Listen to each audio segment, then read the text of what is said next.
Rama, Ram Ram, Hare Hare, Hare Krishna,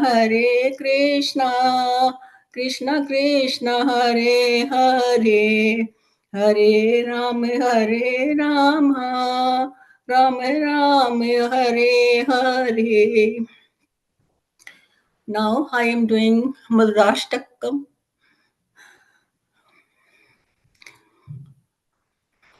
Adaram madhuram vadanam madhuram nayanam madhuram hasitam madhuram hridayam madhuram gamanam madhuram madhuradhipaterakhilam madhuram madhuradhipaterakhilam madhuram.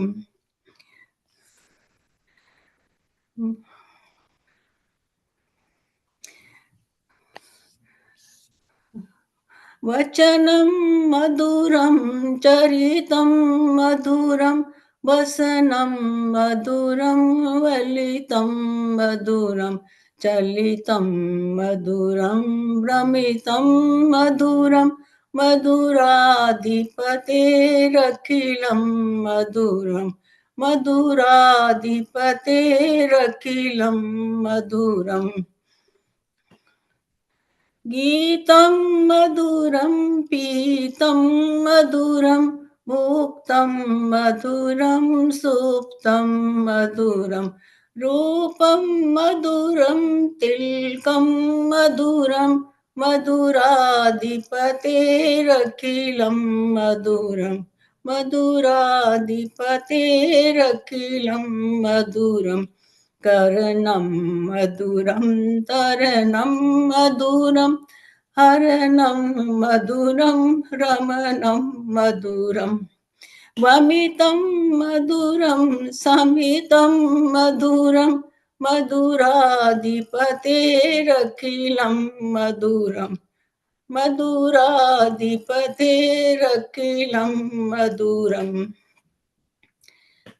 गुंजा मधुरा माला मधुरा यमुना मधुरा वीची मधुरा सलिलं मधुरं कमलं मधुरं मधुराधिपतेरखिलं मधुरं मधुराधिपतेरखिलं मधुरम्.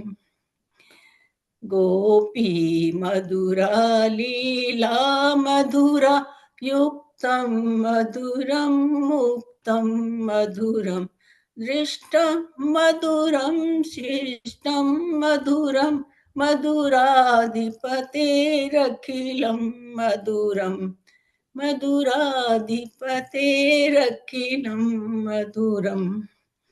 मधुराधिपतेरखिलं मधुरं गोपा मधुरा गाओ मधुरा यष्टिर्मधुरा सृष्टिर्मधुरा दलितं मधुरं फलितं मधुरं मधुराधिपतेरखिलं मधुरं मधुराधिपतेरखिलं मधुरम्. मधुराधिपतेरखिलं मधुरं मधुराधिपतेरखिलं मधुरम्. Translation: Sweet are thine lips, Krishna, so are thine sweet cherubic face. Sweet are thine jet black eyes, Krishna, so is thine soulful laugh. Sweet is thine loving heart, Krishna, so is thine beautiful gait. Hey, King of all sweetness in this world,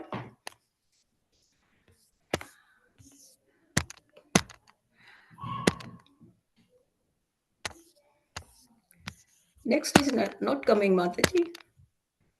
Hey, King of all sweetness in this world, everything about thee is sweet. Sweet are thine sweetest words, Krishna, So is thine divine story. Sweet is the place of your stay, Krishna.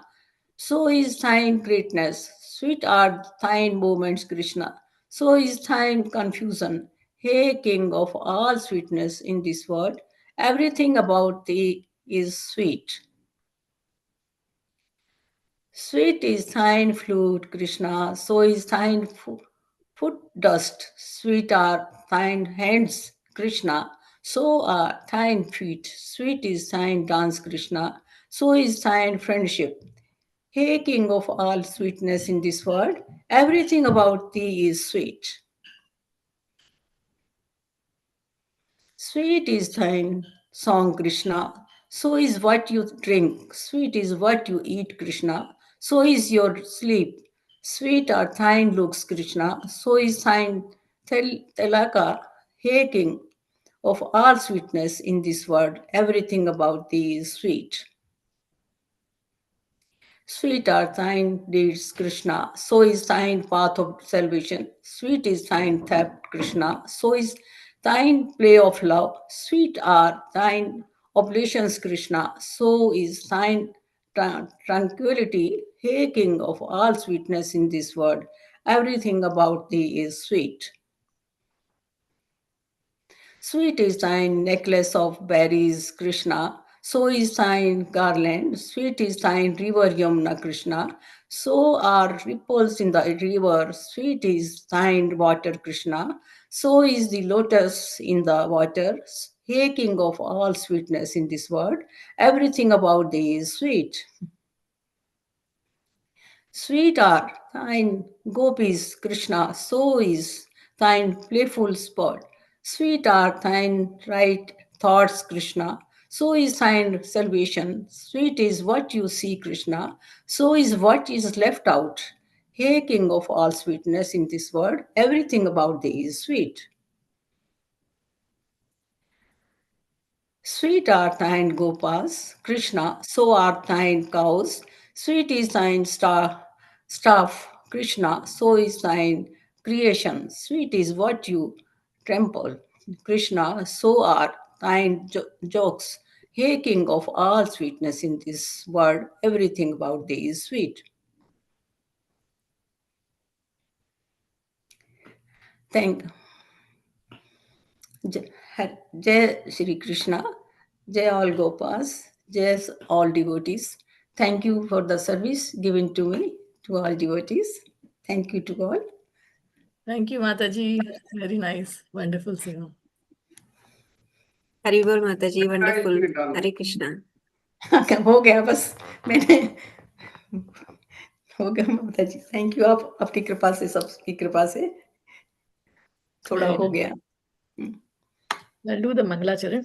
Om Ajnanatimidandasya Jnananjanashalakaya Chakshuruन्मिलितं येन तस्मै श्रीगुरुवे नमः श्री चैतन्य मनोभीष्टं स्थापितं येन भूतले स्वयं रूप कदा मह्यं ददाति स्वपदान्तिकं वन्देऽहं श्रीगुरो श्रीयुतपदकमलं श्रीगुरुन् वैष्णवांश्च श्रीरूपं साग्रजातं सहगण रघुनाथान्वितां तं सजीवं साद्वैतं सावधूतं परिजनसहितं कृष्णचैतन्यदेवं श्रीराधा कृष्णपादान् सह गणललिता श्रीविशाखान्वितांश्च हे कृष्णा करुणा सिन्धो दीनबन्धो जगत्पते गोपेश गोपिकान्त राधाकान्त नमोऽस्तुते तप्तकाञ्चन गौराङ्गी राधे वृन्दावनेश्वरी वृषभानुसुते देवी प्रणमामि हरिप्रिये वाञ्छाकल्पतरुभ्यश्च कृपा सिन्धुभ्य एव च पतितानां पावनेभ्यो वैष्णवेभ्यो नमो नमः नमः ॐ विष्णुपादाय कृष्णप्रेष्ठाय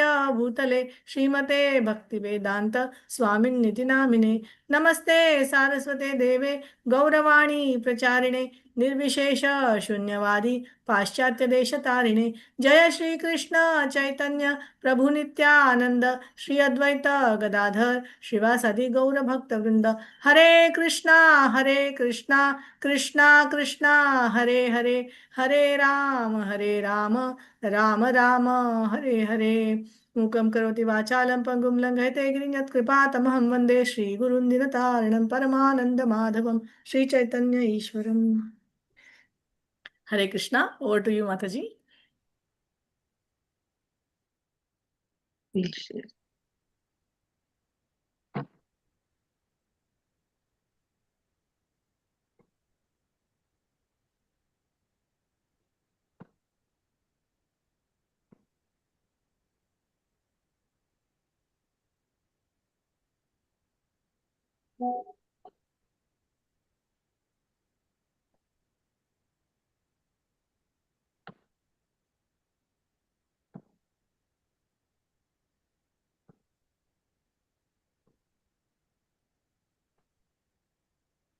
Yeah. My screen.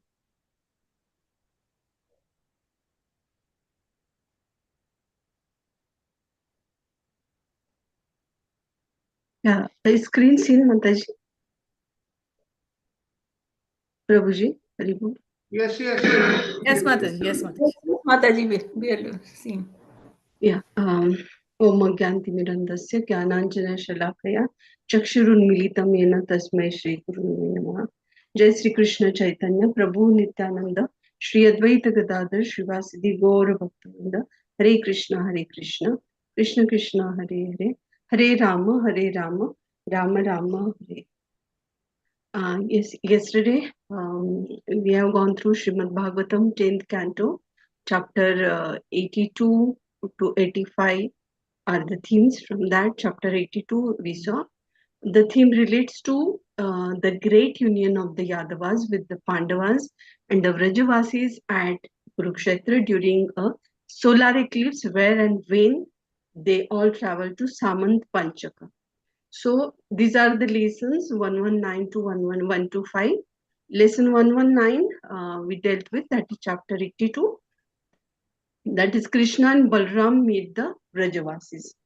So the chapters like chapter 83, 84 today will be 83, 84, chapter 85 are in the coming future sessions.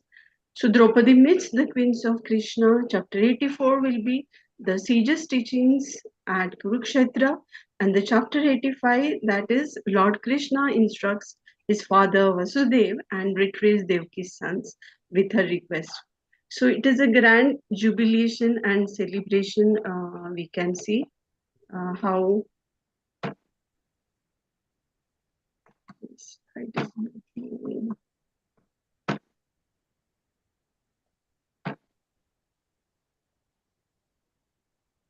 just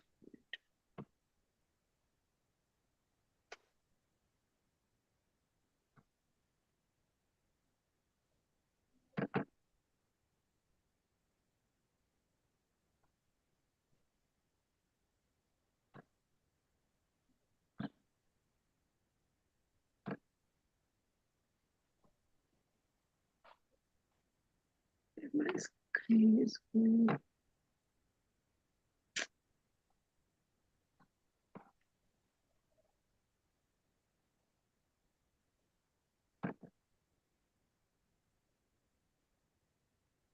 Who is projecting? Is Sharad Prabhu is projecting or you are projecting yourself? No, I'm doing Prabhuji. Yeah, it is, but yeah, now it's sliding.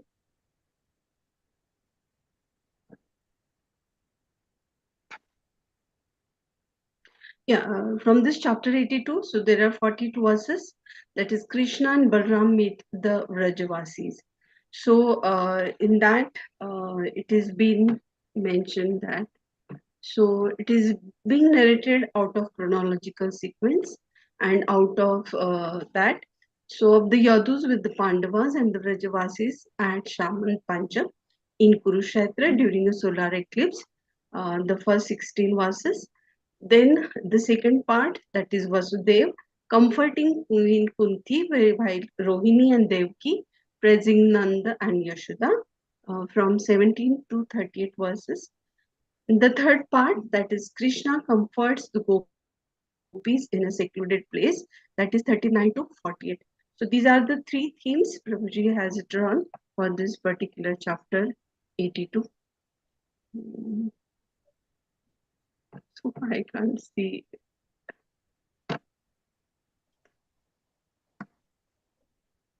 So this particular passage, it deals with the union of Rajavasis, Pandavas and Dwarkavasis at solar eclipse, which is named Samant Panchak, and several compelling thematic elements which did emerge, and each laden with deep philosophical significance.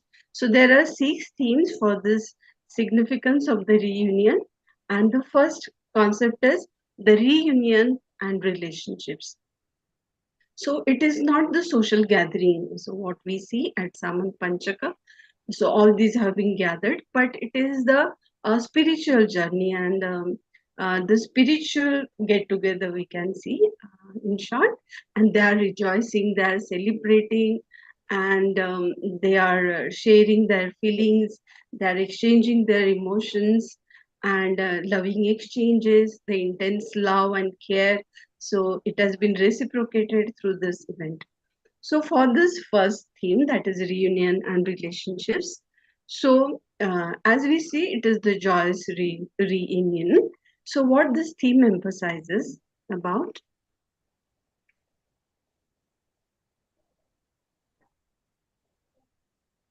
Yeah, Hare Krishna Mataji. Dandavat. Vibhor Samdha Mataji.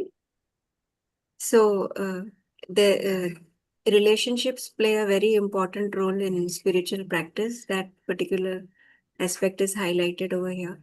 And Lord really uh, likes when the community comes together for the spiritual objective. So, maintaining good relationships and community coming together for spiritual to practice spiritual objective is what is highlighted over here. Yeah. So as just Mataji said, yeah, there are intense emotional exchanges, isn't it? The love and friendship which has been elated and elevated in this spiritual journey. And yes, our spiritual path is also nurtured with such relationships if we do establish such connections with Lord Krishna, and we will feel valued and cherished. Yeah. The second theme is pilgrimage and purification. So, what this particular theme highlights the significance, and what processes which have been gone through at this particular pilgrimage, Samant Panchaka.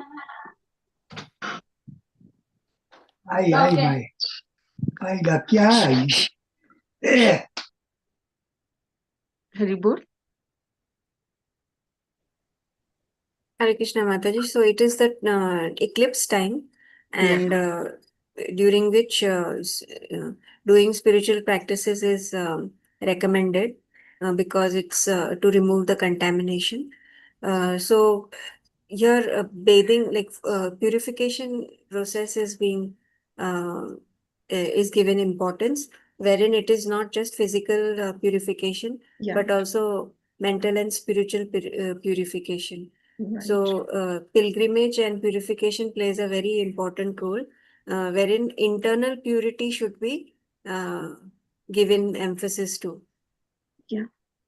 Yeah, it is not just a physical ritual, na? Just Mataji say answered, and it is yes, internal cleansing, which is been there, and how it elevates us in our spiritual path. So it is not bathing in river or lake or water bodies, isn't it? So in all dharmas, yeah, this Grahan concept or eclipse, it has been observed, isn't it? And so, as Mataji also emphasized yesterday, the story about Rahu and Ketu and during Amrit Manthan Leela. So, we saw that. So, here we are. So we are praising the devotees and how they do win over and there is victory. We do celebrate the victory of devotees and devotees of Lord Krishna, obviously. So it is one gets sanctified if one bathes in such water bodies. So it is about physical purity and for mind, isn't it? It gets cleansed with harinam, and by chanting harinam, doing hari kirtan, it will cleanse us internally. So Mataji dealt this particular topic so nicely. Thank you, Mataji. Then the third one. Mataji, may I add one point here? Yeah. Actually, it is when we are everybody understand it's not just physical purification is the internal. Samata Mataji has said that, but what is internal is actually a chitta suddhi. Chitta suddhi means antakarana, manobuddhi. Manobuddhi ahankar, the bodily conception of life, because that is the cause of our being trapped in this material existence. So getting involved in a community wise in the spiritual activity, exchanging information, emotional exchange, all these things help us to purify our chitta. Chitta means antakarana, because that is the cause. So you remove the cause, so you make progress on the spiritual activity. Haribo. Yeah. So remember, it's antakarana. The antakarana is the cause of our material existence, but at the same time, antakarana itself is also a remedy to get out of it. So that is kind of difficult to understand, right? So many times I give a simple example. Suppose a thorn, when you walk in the forest or so, a thorn gets stuck in the sole of our foot, right? So how do you remove it? So you use another thorn to remove the thorn which is stuck there. Or another example, poison killing poison. The snake bites that happens quite often in the rural area in India, cobra snake and so on like that. So what is the remedy for that? Snake venom, the venom created by the cobra poison, so that helps us. So it is the chitta suddhi that we are after here, okay? So everybody should understand, because this particular theme is going to be repeated throughout the Bhagavatam. And when we make progress, rest of the 10th canto, 11th canto, and even including 12th canto, which I've already started working, almost halfway I've done that, just 1 week, So everywhere that Chitta Shuddhi is being repeated throughout. So I was really struck with that, So I thought I would give you that thing so you've been prepared when you're going to hear from a different angles. It's all about Chitta Shuddhi. Haribol. Sorry about taking your time. No, Prabhuji, it's okay. Just Prabhuji said, "काटे से काटा निकालना," है ना? So yeah, so the cleansing is really required because soul is spiritual, and for that only remedy is Harinam. And in our shastras, everywhere it has been said, yeah, one should follow Harinam. And it is such a nice time, the solar eclipse, it has been there, and all these have been gathered. Yeah, it is the time where Vrajavasis, Dwarkavasis, and all these Yadus, as well as Pandavas are there. So like-minded people and law of attraction applies. So everybody is jubilant for this particular event. Yeah, and their object of prayer, the object of devotion is Lord Krishna. Okay, so what this particular point illustrates on the third point, yeah, the object of love is Krishna, and how one should reciprocate with the divine. So how the heartfelt prayers should exemplify our bhakti. How should be our bhakti for spiritual fulfillment? We should unite with the communities so that we can foster our unity and collective purpose in our devotional service. Yeah, and See, it's a cooperative phenomenon. More and more, we get involved collectively in a community-wise, like-minded devotees. Then we all help each other to make progress. Yeah, and everyone's focal point is, and the object of love is Lord Krishna. And one should reciprocate selflessly and with unconditional love. So, Anya Bilashita Shunyam. So this particular point it is being emphasized. Then the fourth theme, as Mataji explained, so about the emotional expression and the spiritual bliss, isn't it? So what this particular point reminds us, how the emotions are displayed in this particular event for the spiritual bliss. For the spiritual bliss, our feelings like inner feelings, tears, hair standing on the end, and connection. This emotional state experience, we experience spiritual experiences, and it gives us the idea. It gives us the authentic spiritual practice that is with emotion. We have to do with emotion, honesty, and sincerity. Yeah. Very, very good. My baby sister is making so much progress. It makes me very, very happy, you know. She's my Thank you. baby sister. Thank you, And Chandrabhai. This is we all are because of you. now for the rest of the team, you ought to understand my sister and I are very, very close. Ever since I've been here for 50 years, I keep her abreast all these things. And she's the only family member who is really got into that, you know. And I thank God for that and thank all the devotees, you know.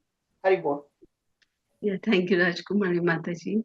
You are such a great pillar for Thank all you, of us. Chandrabhai. Yeah. Yeah, about emotional expression. For our expression, so one needs to have community, isn't it? One need to have a social group. One need to have somebody, isn't it? So as to get expressed. And who is there? None other than this particular congregation, isn't it? And who is leading this is Lord Krishna. So obviously they are not marching for this eclipse and they're there, but they're with Lord Krishna, isn't it? And so obviously they will feel such intense feeling, you know, Rajvasis, Gopis. Yeah, they are seeing after such a long time their exchanges with the queens of Dwarika, isn't it? So yeah, so I don't have the words to express, but here one can see that how they are getting the spiritual bliss with Lord Krishna, and so it has been such an authentic spiritual practice, and all this has been interconnected. So one can see here the honesty and sincerity, and even it is required for us in our devotional service, so as to have honesty and integrity as well as sincerity in our devotional service so that we can get the bliss. So the fifth theme is the cultural and social diversity, isn't it? So as all are there, Duryodhana, Bhishma Dev, isn't it? Dhritarashtra, all this from Kuru family, Kuru dynasty, they are there. It is such a vast gathering, isn't it? Of different kings, friends, family members from various backgrounds, and it illustrates about the inclusivity of the spiritual community. And they did share the experience of worship, and they're just beyond the social and political divide. So what this particular fosters is about the profound sense of belonging and unity. Okay, and so what this particular point highlights about? It how spiritual gatherings can bridge gap Yeah, for a collective sense of interconnectedness yeah. and a So collective sense of the purpose we are doing for the Lord. We have to connect with the Lord. yeah, yeah. So as to have connect, isn't it? So in ISKCON also we do observe several festivals. We go for yatras, and we do have the spiritual exchanges with the devotees, senior devotees, Guru Maharaj, and yeah, we do get these benefits at Dham itself. So 100 times in Kartik also we do observe Kartik month with devotees, so thousand and thousand times we do get benefited, isn't it?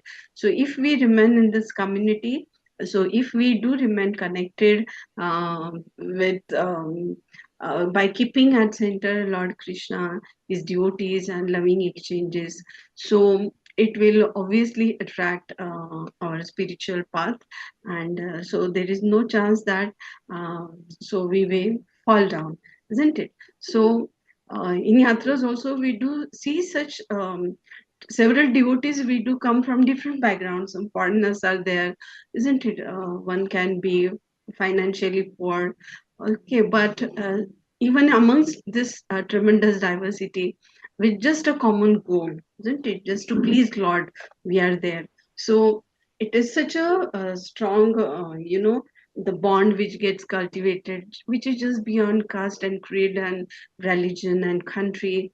And yeah, with the motto of Lord Chaitanya Mahaprabhu, isn't it? So in Gram Gram, one should preach for Harinam so that all can get such a bliss. Okay, the sixth theme is cycles of time and cosmic events.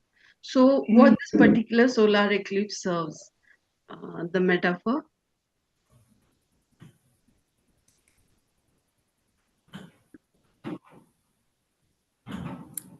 It Invite brings it.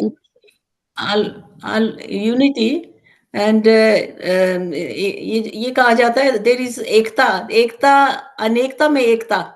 Yeah. बहुत beautiful. अनेकता में एकता. So nice. बहन जी बहुत great लिखा.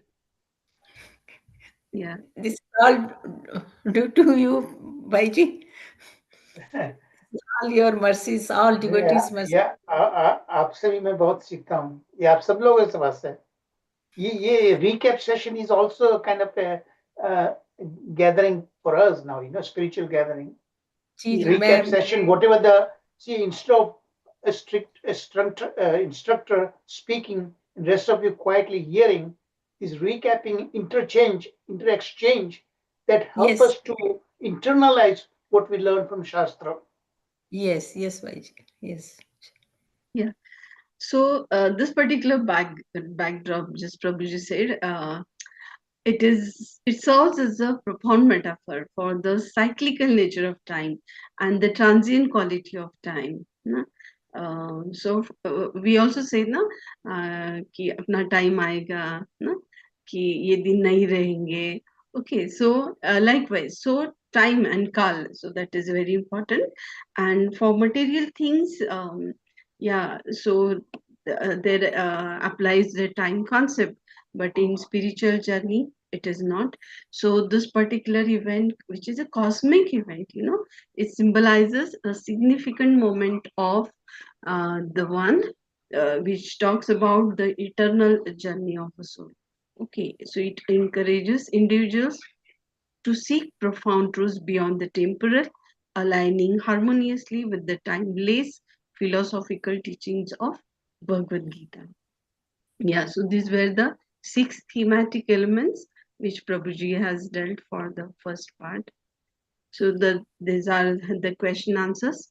So the first question is, what specific rituals and practices were performed during the pilgrimage and how do they compare to other spiritual traditions?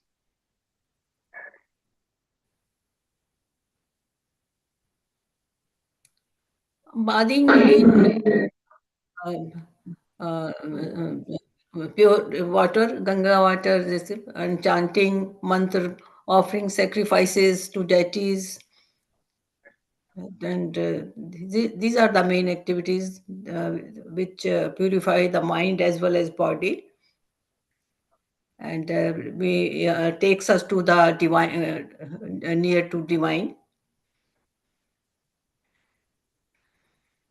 Yeah. So bathing in sacred waters, chanting of mantra, and offering sacrifices. So it is the universal quest for purification, external as well as internal, and it offers the spiritual merits.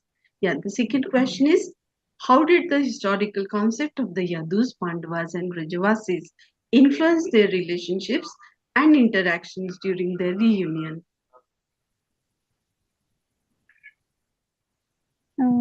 They reflect a blend of family ties, their bondings, and the histories of their conflict and kingship. Yeah.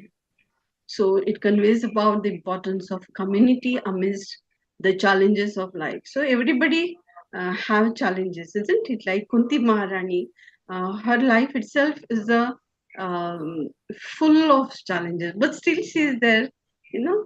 And yeah, so with community, yeah, so one can forget about the challenges of our lives and can devote herself or himself in this particular spiritual path. So, what are some personal experiences or stories of emotional expression from individuals in the gathering that illustrate the themes of spiritual bliss and connection? Like the parents, they were very emotional, uh, especially Yashoda Maya. She went into a trance because she was seeing Krishna after such a long time. So they were experiencing lot of emotional Turbulence. feelings. Yeah, emotional turbulence, as in because they were all meeting after a very long time, and they were together for this. At this particular place, which is a very holy place. So they were experiencing feelings like tears, they were crying, and they were experiencing the happiness of being together. So it was basically an emotional turmoil. Yeah, yeah. It was, yeah, uh, for Nanda and Yashoda, isn't it? They are also at this eclipse event at Saman Panchak, and we can see that how they must be feeling, isn't it? So Lord Krishna has played on their laps, isn't it? He has been cried, and they used to convince, and there are so many leelas. So it was sort of a curtain raiser, and it was sort of a emotional flood, isn't it? So all these emotions they are expressed, yeah. So their heartfelt connections we can feel, and the shared experiences among the community members. So it was such an intense feeling. Yeah, after a long time, their child Lord Krishna is there, and they are eating rejoice. Then about the next part, the profound reunion of the Yadus, Pandavas and Rajavasis at Saman Panchaka. And so the first two themes about the reunion and love, that is prema, isn't it? So there are such a loving relations, friendships, and how they are being uh, enlightening all this particular gathering, the members at the gathering. So, for the Rajavasis, we know it's an ocean of prema, isn't it? A timeless testament to the enduring power of love and spiritual connection. So, this particular event is being carried by and characterized by profound affection and emotional bonds, and which transcends the limitations of time and space. So, it demonstrates about what?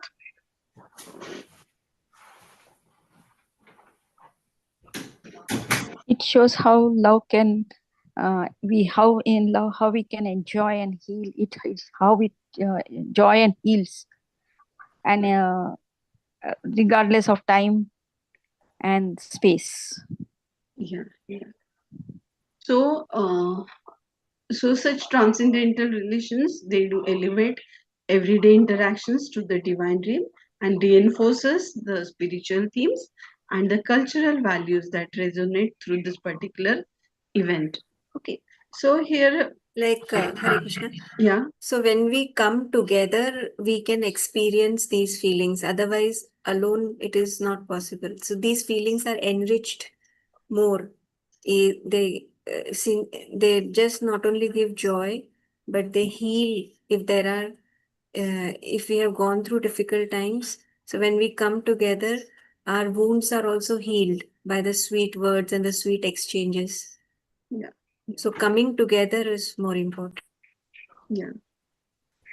So, yeah, so Mataji just said so rightly, you know. So, if we want to enjoy, isn't it, in this particular spiritual journey? So devotees is the only shelter, isn't it? So one should remain in the congregation with the devotees. With such sessions, we do come together like this Bhakti Shastra sessions. We do go through. Okay, so it helps a lot. We do care for each other, like we do offer prayers. Last week we offered prayers for Mataji as well as Lalita Priya Mataji. Okay, so we feel so personalized and so caring, isn't it, with the devotees? And so likewise, it has been personalized touch. It has been given by Lord Krishna in this particular event, and everybody is reciprocating it. So this particular event, it is non-chronological sequence. It narrates about, as per Vaishnav Toshni by Sanatan Goswami, and the commentary of VCT is that this particular event, it has happened before Rajasuya sacrifice, as every one of them, that is Dhritarashtra, Vidura, Yudhishthiraji, Bhishma, Drona, all were there, and they were in friendly terms, and they were happy to see Lord Krishna also. And so this particular event, it shows that that time Duryodhana exiled the Pandavas to the forest by cheating, but according to Vana Parva of Mahabharata, Shalva and Dantavakra were also killed at this time. Okay, so as soon as Pandavas returned from the exile, and the battle of Kurukshetra took place, during which Bhishma and Drona were killed. Therefore, it is not logically possible for the solar eclipse at Kurukshetra to have happened after the Rajasuya sacrifice. Okay, so what Vishwanath Chakravarti Thakur highlights about this particular narrative, and it recognizes what?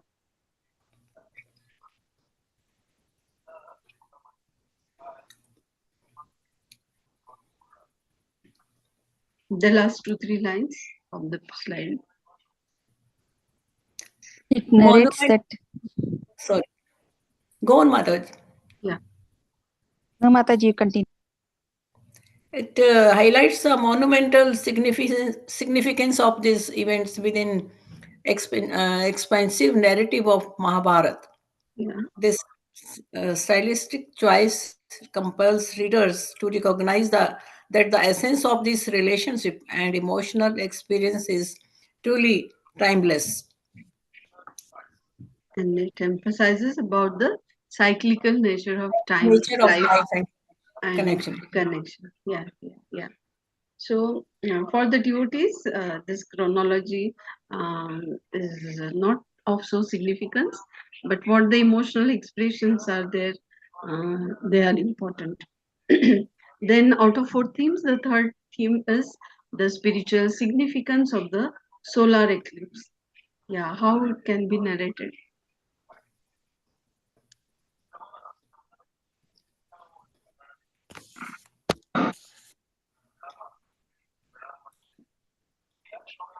So it facilitates profound purification, liberating individuals from material entanglements, and reveals the transformative power of sacred moments, isn't it? So it cleanses our sins, illuminates the themes of redemption and the vital importance of holy spaces in the spiritual practice. So about the joy and affection, the 4th theme, so it depicts about the emotional responses from both men and women who radiate an overwhelming sense of joy and affection. So this heartfelt expression of love, from warm embraces to tears of happiness, accentuate the intensity of their bonds and the euphoria that arises from reuniting with the cherished one. And so it is the true love or prema which gets manifested from the divine consciousness. Okay, so these expressions of respect towards elders and mutual admiration exchanged among relatives reinforce cultural values of reverence and community and fosters a profound sense of warmth and happiness. So, what is the rationale for the selection of these thematic elements? That they embody the core values of devotion, communion, and the transformative power of love, all of which are essential teachings found in Bhagavad Gita rather than Bhagavatam. So, this encapsulates the essence of human relationships as a means to grasp higher spiritual realities, making it a rich source of profound philosophical reflection. So the last almost slide. So the question is, what specific emotions did the Yadus, Pandavas, and Rajavasis express during their reunion aside from joy and affection? It expressed a rich tapestry of emotions, Yeah. like nostalgia, relief, and gratitude. The Yeah. feelings had a deep-seated connections after long separation and reuniting. Yeah. And the pain of past struggles and sacrifices they had endured, isn't it? The past memories, they came forward, isn't it? The second question is, how did the solar eclipse specifically enhance the spiritual significance of the gathering and Saman Pancham? It highlights the awareness and divine connection, and the material world is temporary, and X-ray provides us an opportunity to clear our insight in spiritual truth. What is the truth, and how to purify, how we get purified with this after taking bath internally and externally. Main is our egos and all we anarthas and all we wash out. Yeah. So, just right now, Mataji said so rightly. Very good, Mataji. Yeah, so such particular events, they are the epitome, for the heightened awareness in our spiritual journey, for the connection with the Lord. And yeah, so these are the opportunities such eclipse, they do happen. So these are the challenges, isn't it, for all of us? But we devotees see them as opportunity, isn't it? As it has been told in our shastras also. So they do give us a clearer insight into spiritual truths and the potential for our purification and renewal through sacred rites like bathing in holy waters and bathing in Harinam. So next question is, what teachings or lessons can be drawn from this reunion that apply to contemporary spiritual practices? That relationship are of utmost importance, and that the community should support each other. In a way, it should always come together for a common purpose, for a higher purpose, to through only through mutual support and mutual love, because everybody is connected. One will be able to transcend their own pains and challenges, and it will become faster. One can transcend their uh, trivial times faster if they get support from each other. So this is basically the main teaching of this gathering. Yeah. Just now Samta Mataji rightly said, yeah. One should get mature enough to, isn't it, to understand the importance of nurturing and maintaining the loving relationships amongst all the challenges with the Lord. So our spiritual practices, they dealt with such actions for all of us, so as to cultivate our bonds to be rooted in the love, support, and community. So it underscores the belief that such nurturing relationships can foster profound personal growth and facilitate spiritual awakening. Then there are five themes for Vasudeva comforting Queen Kunti while Rohini and Devaki praising Nanda and Yashoda, isn't it? So it is the family relationships, divine presence, faith, and unwavering devotion, isn't it? So it gives about the insights. So the familial bonds and unwavering devotions. Okay, so it nurtures and supports one another in distress, and that is very much essential. And it reaffirms the idea that love and compassion are not merely the comforts, but they are vital for resilience in the face of adversity. Okay, one can be dynamic, one can be flexible enough in decision making while acting on this particular material as well as spiritual path. So, the divine providence and human agency. Vasudeva's comforting response to Kunti's lament encapsulates a profound belief in the divine orchestration of human affairs. isn't it? So this perspective invites a deep humility and acceptance of life's inherent and unpredictability, encouraging individuals to trust in divine timing and purpose. So one should believe and have faith. So recognizing our limitations, we cannot do all alone anything, but it is the mercy, kripa of which has been offered by Lord. So it permits the peace and which can transform us and overcome life challenges. Then is the third theme, which conveys a comforting assurance and reflecting a profound truth, divine connections which foster spiritual fulfillment and transformation. And it suggests that proximity to the divine yields immense blessings and renewed sense of purpose. So it is the heartfelt admiration which has been shown by the royalty and the Yadus for Krishna, and it emphasizes about the sacred relationship between the divine and devotees. Then about the selfless service and deep friendship, the acknowledgement from Rohini and Devki of Kunti's steadfast support for Krishna and Balram underscores the paramount value of selfless service and altruism.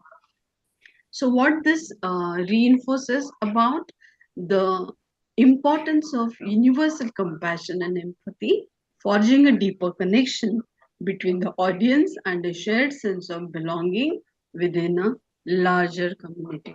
Okay, so about the fifth theme, so about Nanda and Yashoda who embracing Krishna and Balaram, it reveals about the remarkable capacity of love to mend sorrow. Its character's exuberance in reconnecting despite past sorrows highlights love's extraordinary healing power. No? So love has got the healing power. So this suggests that love is a formidable remedy for suffering, and which echoes that the deep emotional bonds provide solace and strength amidst life's trials. So the conclusion for this is that so it weaves about the familial devotion, divine providence, transcendent relationship, selfless friendship, and the transformative power of love, and it resonates the readers to reflect on the depth of human experience and connection. So the last slide from this topic. So the question is, what specific events led to Queen Kunti feeling abandoned during her hardships? Kunti Maharani.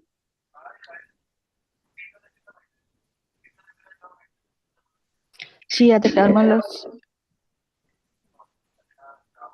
terminal circumstance she faced as a mother and the royal figure. Yeah. And in the pivotal event happened, whatever to her sons were the key factors for the loss and betrayal from her family. Yeah.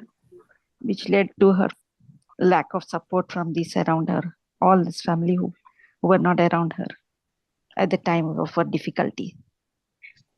Yeah. So amongst all these challenges, difficulties, trials, and trumps, and amidst all these things, she was never alone, but Lord Krishna was there, isn't it? And even amongst these hardships, yeah, she could overcome those challenges because of mercy of Lord Krishna and his blessings. She could overcome those particular challenges. So we should also think that we are never alone. Yeah, Lord Krishna is always there with us, and He is there always with us in the Paramatma's Swarup, and who knows about everything. So what you are thinking, what you are doing, and etc. So question 2 is, how does the concept of being playthings of fate manifest in the lives of the characters beyond this passage?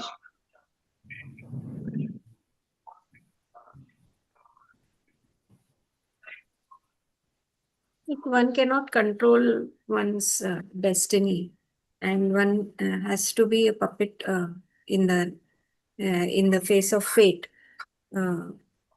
Also, there is a free will is always there, but still, one has to face their own karmas, and the destiny can have different kind of events. like joy and trials and tribulations. So there's a lot of complexities in a soul's life. So that one cannot control one destiny. Like we are all in the hands of the fate. Yeah. Yeah, so there can be so many challenges as Pandavas have gone through. Lord Krishna has gone through in his own life. We do see that they are surrounded with so many problems, isn't it? Um, but it is with the free will, the blessings of Lord Krishna, and how Lord wants to orchestrate us. So, accordingly, will be our destiny. So, question 3 is: in what ways do the characters navigate their relationships with the divine figures like Lord Krishna when faced with personal challenges or crises?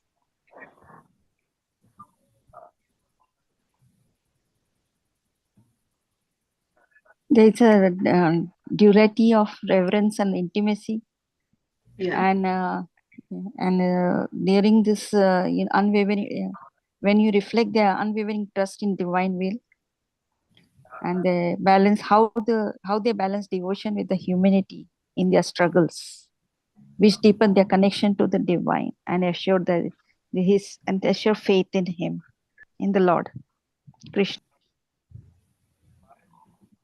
yeah. Prabhuji always say na, सोने को तलपना होता है तो it has to go through the fire, isn't it? So similarly, the devotees we do see like Lord Kunti Maharani, she offers such grand prayers to Lord Krishna, isn't it? So it shows about the what you can say among such physical challenges and crisis, one should humbly and sincerely pray Lord Krishna so as to bestow his mercy. And we also should pray that, Lord, hey Lord, please give us mercy so that we can chant your name faithfully on this particular day. And we may progress steadfastly on this particular path so as to reach back to Godhead, isn't it? So, Lord Krishna is always there and He will always protect us. With such feeling and faith, one should go through this path. So, this was about the yesterday's chapter. Thank you, Prabhuji, for offering this grand seva. Thank you, Hare Krishna. Hare Bol. Over to you, Archana. Very good job done. Thank you. Thank you, Mataji. That was so wonderful. Thank you so much. So I will share the screen, Mataji. You will start. Yeah.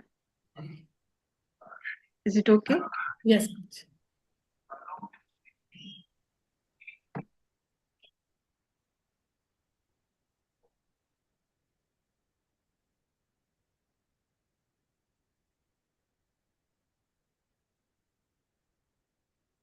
Hare Krishna. Welcome, everyone.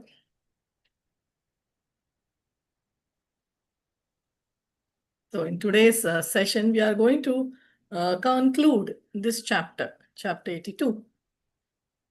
In our last session yesterday, we completed until 38, and now the last 39 to 48 we will be doing today.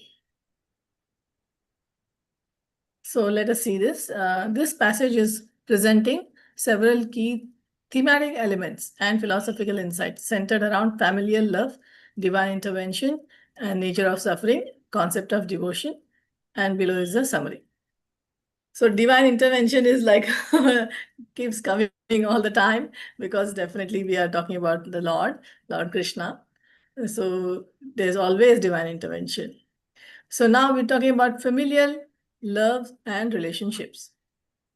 So interactions amongst Queen Kunti, Vasudev, Nanda, and Yashoda, and others. We saw this yesterday, very in great detail. Are not just relationships, but a powerful illustration of deep bonds of love.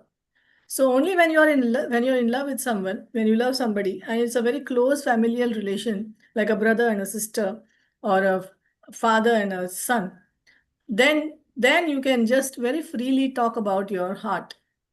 So like when we are with devotees, we express our heart to them, and they express our heart to us. So this is one of the 6 points of exchanges Vishya Rupa Goswami said when Dadati Pratigannati Bhungte Bhojate Chaiva. And then finally, we are talking about sharing the hearts. So like this, very without any inhibition, Queen Kunti, she talked to her brother, how, my dear brother, you did not come and help me at my time of my uh, distress. So only a brother and a sister can talk very freely, transparently, without hiding anything and the feelings. And Queen Kunti's acknowledgement of her suffering and her refusal to blame her relatives, she's not blaming him. She's just asking, why is she asking? So that her mind can be cleared. Like just now, Charu Prabhu told about how Antakarna Shuddhi happens. So Antakarna Shuddhi happens also when we are going to remove the misgivings from the heart. Like what misgiving did Queen Kunti have in her heart? Who can say?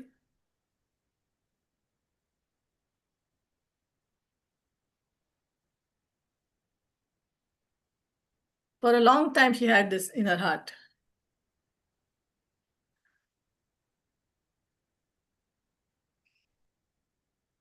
Am I audible? Yes, Mataji. Mataji. Okay.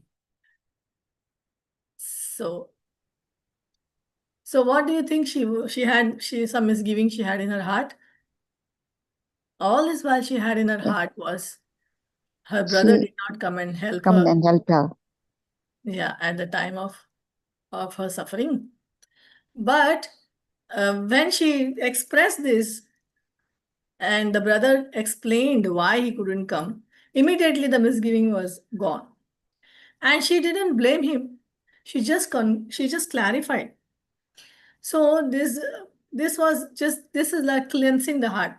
The heart was now totally clean. But she refused to blame him or anyone else. And that shows how understanding a family, because in a family you should understand each other, otherwise there's no point. You have to understand each other, and this understanding, as I always say, is a very powerful word. And if we practice understanding, we will not have any problems in life. So this highlights the theme of unconditional love, where relationships are cherished despite external circumstances. The next point is acceptance of fate. Again, Queen Kunti is accepting. Krishna's father Vasudevji is responding to her, saying that it's all due to divine will that this is happening. It's a fate. We are puppets in the hands of that. Also, we discussed in the last class. And he is explaining how the individuals are like playthings, like puppets in the hands of faith. And he's suggesting how things are beyond our control. So suffering or enjoyment is beyond our control. So just like Prahlad Maharaj also said, we don't have to struggle hard we don't struggle hard to become unhappy or miserable, do we? No. So just like misery comes without our struggle, similarly, even happiness comes without our struggle. So we don't have to struggle for happiness actually. It will come out of itself. What we have to struggle is struggle for sadhana, struggle to chant nicely, to chant very attentively and read Krishna's books and associate with devotees. Struggle for that. Struggle to at least meet one devotee a day. Try at least, if nowadays it's very easy with all this online business. So we can easily communicate with devotees online. You don't even have to go and physically meet them. So take advantage of all this technology which is all around us, and do that. Do meet a devotee, at least one devotee a day. Or if not, at least join one of those groups. There's millions of groups of devotees having so many satsangs all over the place. You can have access to one of their links, and then you join one of, at least once a day you join one group. At least you will feel that you are a part of a group, like we are having now once a week over here, twice a week over here. This is one satsang. Like this, you can have a satsang every day. There are so many satsangs going on. So this is one way. That is what we can control. We can control in the sense we can try and we can endeavor, but we can't control what comes to us, happiness or distress. So this reflects a philosophical stance on the acceptance of destiny. So everybody is accepting, yes, destiny, and then the belief that divine orchestration plays a significant role in our experiences. Now, Vasudev is comforting Queen Kunti while Rohini and Devaki are praising Nanda and Yashoda. We did this yesterday also, but today we'll see a few more points. The devotion and the nature of God. This passage is vividly illustrating how Krishna's divine presence imbues the universe with purity and fulfillment. So when the Lord is around, immediately there's everything auspicious going on. So how, on the birth of Krishna, all the astrological uh, calculations, everything became very auspicious, became everything, the planets all aligned in a very auspicious manner for the arrival of the Lord. Similarly, during his time, everything became so pure, and everywhere there was happiness because of Krishna's appearance. And the praises were sung by kings. They highlight the devotion, bhakti, and as a powerful pathway to spiritual elevation. So everybody was praising Krishna, singing his glories. They emphasize the transformative power of divine love, particularly through Krishna's associations, which not only foster spiritual growth, but also evoke a distaste for material pursuits, inspiring profound spiritual upliftment. So what happens? Transformation of the heart happens when we are around Krishna and the devotees. The devotees are singing praises of the Lord. It transforms our heart. How does it transform our heart? We start thinking less and less of our material pursuits, less and less our ghoda, gadi, bangla, all. Less and less. We start developing distaste for that. Yamunacharya says, Yadavadi Mama Krishna Padaravinda, as long as in my mind I have the lotus feet of Krishna, then I spit on the thought of material happiness, right? So that's how we should be, spit on the thought of material happiness, because spiritual happiness is lifting you, is uplifting you to a totally whole different level. The ecstatic love and transcendence, the emotional expressions of Yashoda, Rohini, and Devaki beautifully embody the thematic ecstatic love, prema. So now Yashoda Maya is showing the highest prema, highest Vatsalya prem which she has in her heart, and Yashoda's overwhelming joy and her momentary inability to recognize even Devaki and Rohini. So when Devaki and Rohini were talking to her, Devaki and Rohini were praising her, especially Devaki Devi. She was praising Yashoda Maya that, oh, even though you had no relationship with Krishna and Balaram, you have taken care of them like your own sons and all that. But Yashoda Maya was totally oblivious to what was happening. She didn't even see who is talking, because she had already reached a level where she had already taken Krishna and Balaram on her lap, and she had embraced them to her heart's content. All her pain and suffering and misery of separation for years had just washed away. And now she was again anew a mother of an 8-year-old boy. She was thinking like that. And in that mood, she was totally immersed. And totally she forgot about who is Devaki, who is Rohini. She didn't, her intense passion was there for Krishna Balaram. So it shows how this divine love is transcending all our ordinary experiences and is elevating us to the state of bliss that eclipses all other relationships. So this was another eclipse within an eclipse. So there was one solar eclipse, and this is another eclipse of the bliss, when bliss is eclipsing everything, all other relationships. Then the next point is about motherhood and sacrifice. So Devaki was really praising her like anything. Devaki was telling her that Yashoda Maya, your motherhood is so great, so wonderful, so much sacrifices you did, and it was not even your own child, but still you sacrificed so much for him. And Devaki's recognition of Yashoda's nurturing influence It is underscoring the true devotion to her children, and it was showing no limits. No limits at all. Yashoda Maya, she never even bothered about her own self. And even when she had hundreds and thousands of maidservants, she herself was churning butter for her lovable son. This selflessness, often at great personal cost, resonates deeply, evoking profound admiration and respect for sacrifices that mothers make. So we all know how many mothers are surrounding us.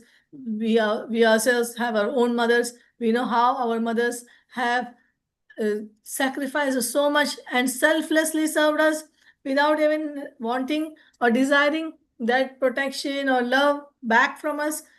And this really builds so much respect for them. And all the mothers, that's why we all have Mother's Day. Now, of course, they have Father's Day, Friends Day, but Friendship Day, don't know what all days. But earlier there was only Mother's Day. And this was in recognition of mothers, because mothers are the ones silently working selflessly for the children. And even Srila Prabhupada said that mothers and the child's relationship in this material world is the only one which can come close to something divine. Otherwise, everything is very materialistic. Then we have the next point about community and collective experience. So as we know, when we come together, when we gather together, when we are in a association of devotees, like-minded devotees, so what happens? The gathering of diverse characters, including Yadavas and the royal family, highlights the significance of community enriching spiritual and emotional experiences. So here we had a huge retinue of soldiers, all have come, Yadavas, hundreds and thousands of them. And there we have Vrajavasis, the Vaishyas, who have come with all their cows and milk products. So as soon as they knew that Krishna Balram were there, they brought their wonderful milk, butter, ghee, yogurt, everything, and they brought them in pots just to offer them to their Lord. So their interactions illuminate shared joy, collective knowledge of devotion, suggesting that individual spiritual journeys are inherently connected and fostering a profound sense of belonging, unity among the audience. So all this is so joyful that they're all collecting together and they're having so much of devotion towards Krishna and towards each other in each other's friendship. They're rejoicing. They have all their spiritual journeys also, and the material and spiritual journeys, and they are all connected and they're fostering a profound sense of belonging. So when they are together, then they know, Yashoda Maya knows that these are my dear ones, my children. And this way, even the Vrajavasis think the cowherd boys, they think the Krishna is our friend. And this way, everybody thinks of Krishna as his own. So that kind of a profound sense of belonging is there. And there is unity among the audience, so that the audience are all feeling one with the Lord. They're all feeling that they all have a deep relationship with the Lord.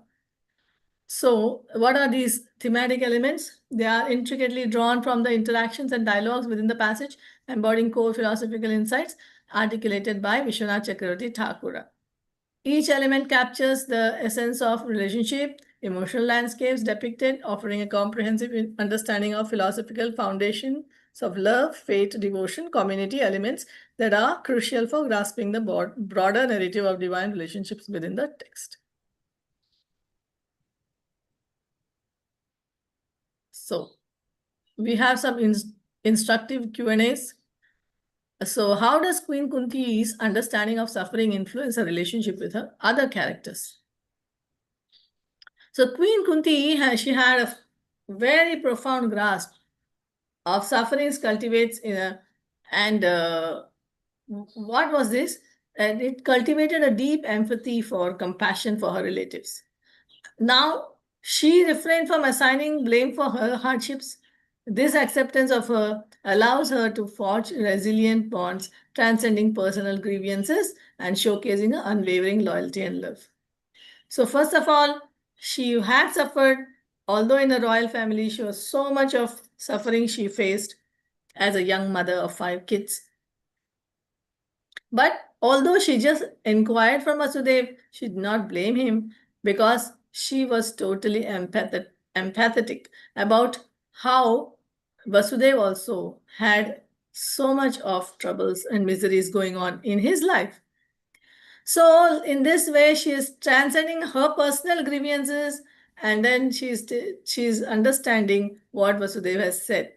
And in this way, she did not forsake her brother because her brother did not come and help her at the time of misery.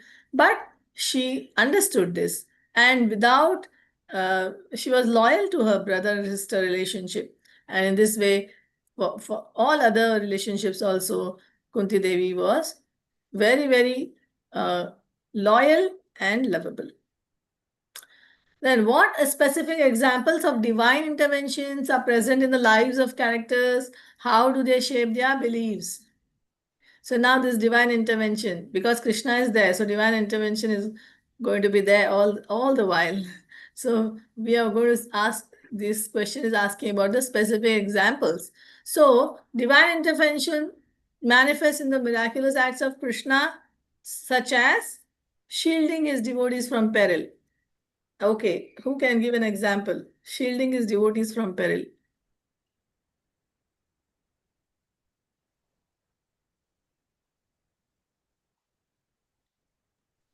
How he helped Pandavas in the helping in the Yes, war. very good. Very nice. So how he helped the Pandavas all the time. So many times he helped the Pandavas, isn't it? Pandavas were constantly shielded by Krishna and guided them during their tumultuous times. Then these acts reinforce their faith, instilling a belief in divine protection. So once you see that, oh, Pandavas are being supported and shielded by the Lord, helped by the Lord, so that what happens? Then it instills a belief in a divine protection, that definitely divine will protect me, and that shapes their understanding of destiny and importance of devotion. So, in what ways does community's role enhance or complicate the individual's spiritual journeys of characters? Then there is a community role, right? It is enhancing. Does it enhance or complicate the individual's spiritual journey? What happens?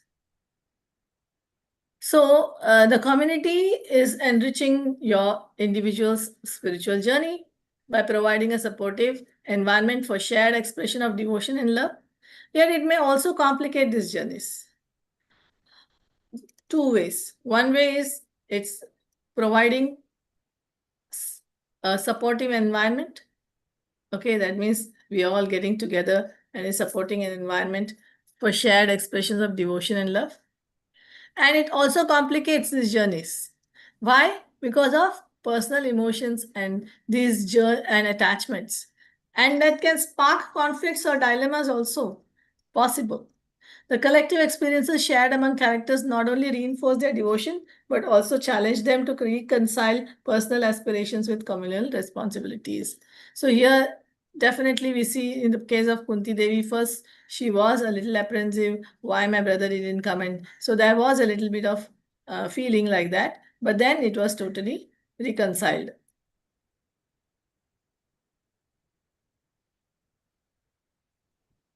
In this passage, eloquently conveys profound thematic elements and philosophical insights that illuminate the intricate relationship between Krishna and the gopis, while also exploring broader concepts of devotion and the essence of existence. Here, a refined summary that emphasizes these elements and the rationale behind them.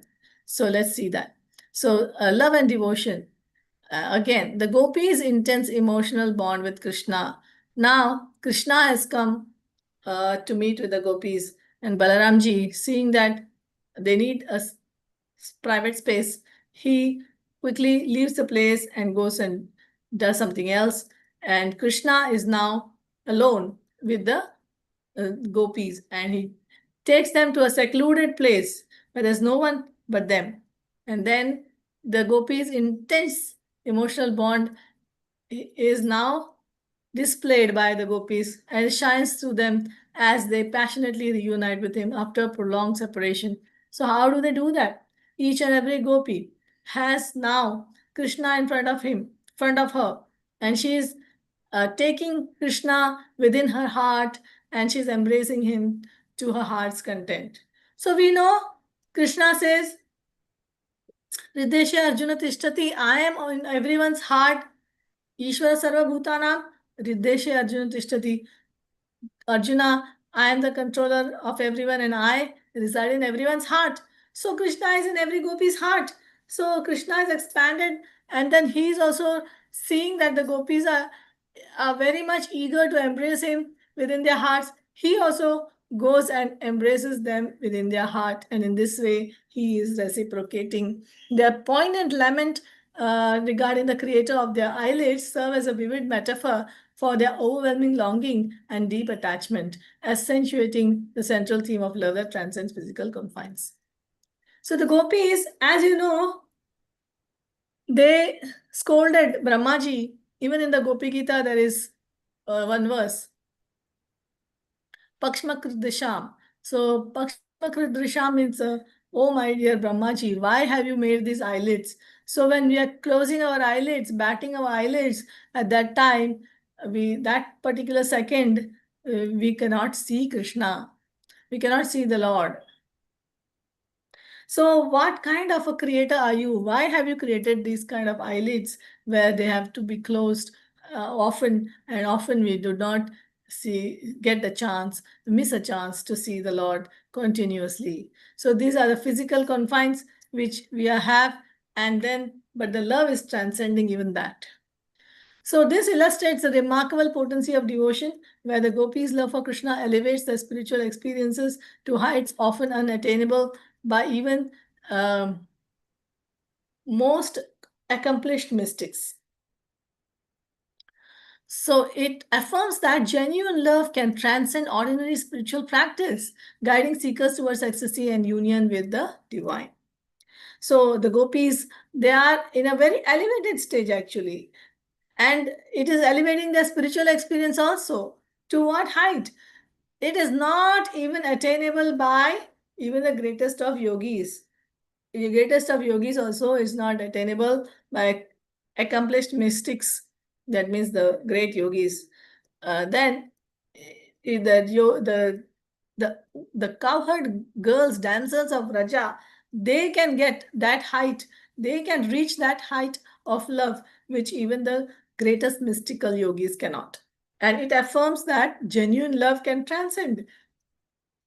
So if you have genuine love for the Lord, it can take you above even the ordinary spiritual practice, and it can guide you towards ecstasy and to have a union with the Lord.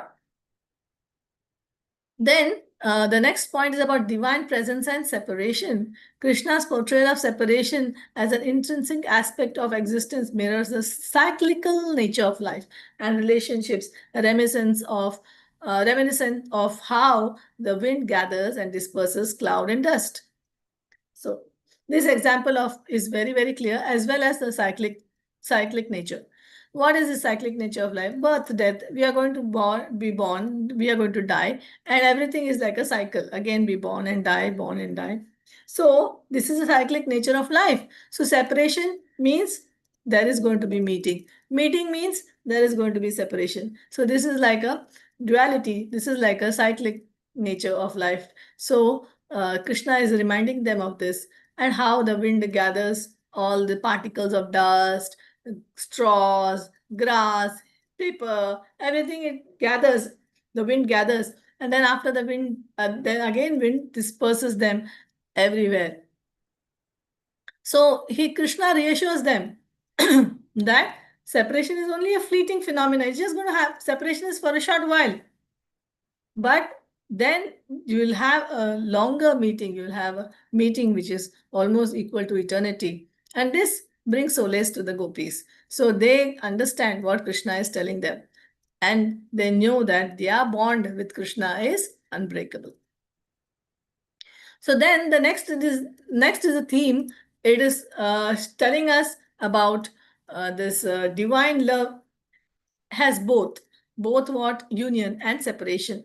So there is Vipralambha. Vipralambha is the separation, and Sambhoga. Sambhoga is the union. So each serving to deepen appreciation and devotion. So it is needed. Separation is needed for the love to increase. And in the case of divine love, separation is more sweeter than love. The ephemeral nature of physical presence does not diminish the timeless bond shared between divine and devotees. So, divine and devotees separation is not like a mundane separation where we have to tumhari yaad aati hai, mujhe tum bahut yaad, those kind of things.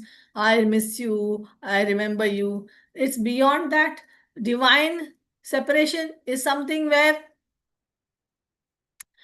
you are enjoying that separation, that sweet separation, although it is like burning, but still it is very, very sweet, sweetly burning the heart. And this way, Vipralambha is also a very, very important part of devotion. What is the philosophical understanding of existence? Krishna enlightens the gopis about the essence of reality, revealing himself as the origin and culmination of all beings. Now Krishna is revealing to them. So, Aham Adiri Devana, I am the one, Aham Sarvasya Prabhavo, Matta Sarvam Pravartate. Krishna is telling the gopis, I am the one. From me everything is coming. I am the origin. And of all the beings, I am omnipresent within them and I am beyond them. And in this way, in this duality, it's reflecting a profound interconnectedness between the material and spiritual realm. So material realm, spiritual realm, what is the connection? And that suggests that every aspect of creation is infused with divine essence. So there is divine essence even in every aspect of creation. So this is aligning with the key principles of Vedanta philosophy. That means Vedanta philosophy also is saying the same thing, advocating that recognizing the self and the material world as expressions of the divine, it leading to genuine spiritual awakening. So if we recognize ourselves, if we are uh, self-realized, if we realize ourselves, so then what happens? Then Vedanta philosophy says that it will lead to a spiritual awakening. So then it invites a holistic perspective on existence where the sacred permeates every facet of life. Why is this mentioned here? Why is it said that if you recognize yourself, then only you will be, it is leading you to divine, genuine spiritual awakening. Because we should know one thing. We as a spirit soul, we are Jivatmas. We as a spirit soul, we have made this choice of being covered by avidya, by the Maya. Maya has covered us by avidya, and now we are in a deep trouble. But let us say, with our great endeavor, we avidya is removed. But Maya has one more covering, and that covering is called Vidya. So when Maya covers us with Vidya, we can see ourselves. That is when we can see who we are. I am the spirit soul. Aham Brahmasmi. So when you say Aham Brahmasmi, that is when Maya is covering you with Vidya. So this is happening. Now we have to come out of that also. Why? Because we have to see who is Krishna. We have to come to the genuine spiritual awakening. So when is that going to happen? So this will help us. When we are covered by Vidya and we come into the mode of goodness, then only there's a platform for us to come out of that and go to the spiritual goodness or Shuddha Sattva. So it invites us now for a holistic perspective on existence, where sacred permeates every facet of life. So our every facet of life must have Krishna. If that is the case, then we can safely say that we can transcend all these three modes of material nature.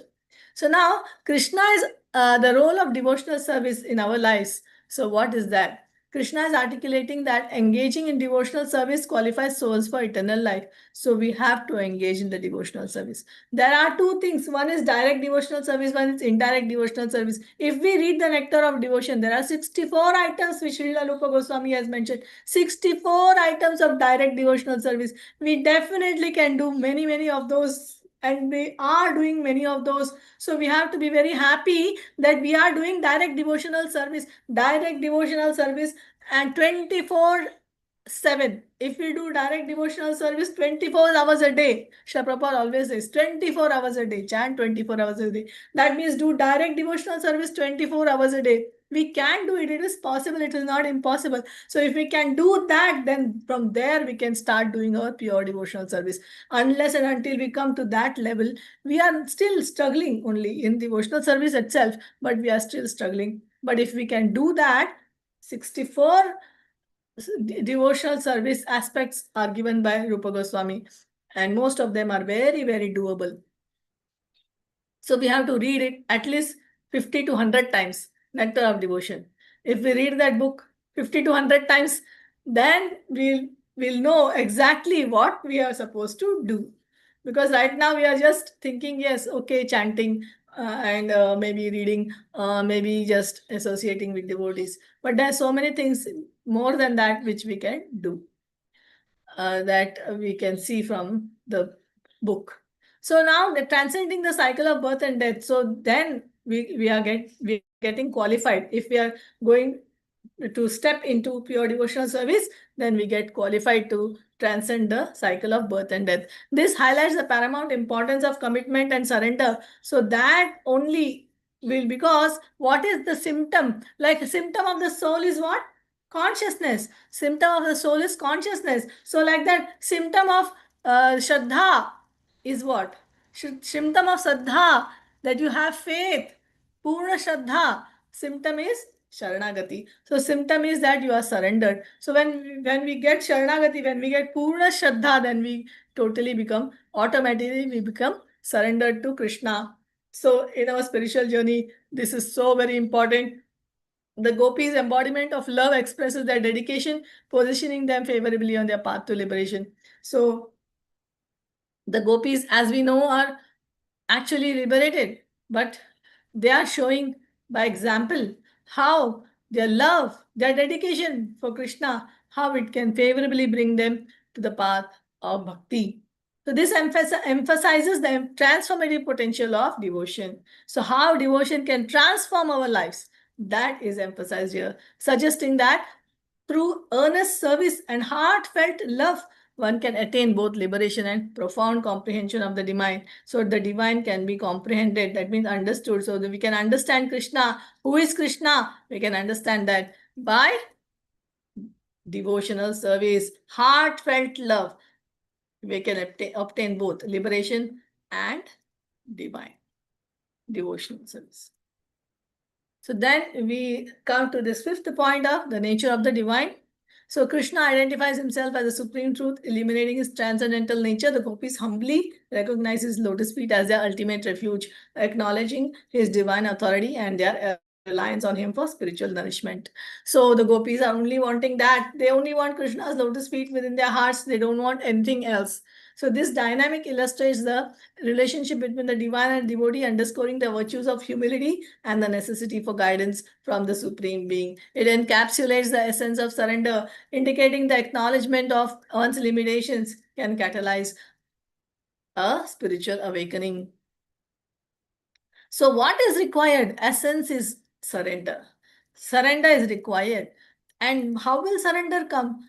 Only unless we have Shraddha, we have Purna Shraddha, we have deep faith in our Lord. And when will that come? That will come only by what? When we have humility and we have virtues, where we are practicing sadhana, when we are doing karmarpanam, and in the side by side we are doing devotional service. And the 64 limbs of devotional service, again and again I'm saying 64 limbs of devotional service given by Srila Rupa Goswami. This is the key to develop Purna Shraddha. And when we do 24 hours of this devotional service, Purna Shraddha will come and we will be able to surrender to Krishna and our. So this passage in conclusion is weaving together the themes of love, separation, philosophical insights, significance of devotional service, and nature of the divine. Each element providing deep and clarity to our understanding of the relationship between Krishna and the gopis, offering profound insights that resonate with seekers on their spiritual journey. Relationship between Krishna and the gopis as well as broader spiritual principles. So now we again come with all these questions, instructive Q&As. What specific teachings does Krishna impart to the gopis that deepen their understanding of devotion? What did he say? Krishna shares that in the essence of love and devotion, what does he say? Underscoring the importance of surrender, patience, and reality that separation is a vital part of spiritual journey. So Krishna tells them that surrender is so important, patience is so important, and also what is there? The separation is very, very vital. Vipralamba is very, very vital part of the spiritual journey and is inviting the gopis to reframe their longing, viewing it not as burden, but as pathway to a deeper union with him. So don't think that our separation is a burden. Please think that because of our separation, a path is created where we can meet again and our union becomes more deeper. So this transformative perspective sheds light on the importance of maintaining unwavering faith and devotion even amidst life's challenges. So Krishna allows them to come through this difficult stage. How does the gopis' experiences of separation and union with Krishna enrich their spiritual practices beyond this narrative? The gopis, they have profound experiences of separation and union with Krishna, significantly deepen their understanding of divine love, illustrating that every moment of yearning intensifies their connection to the sacred.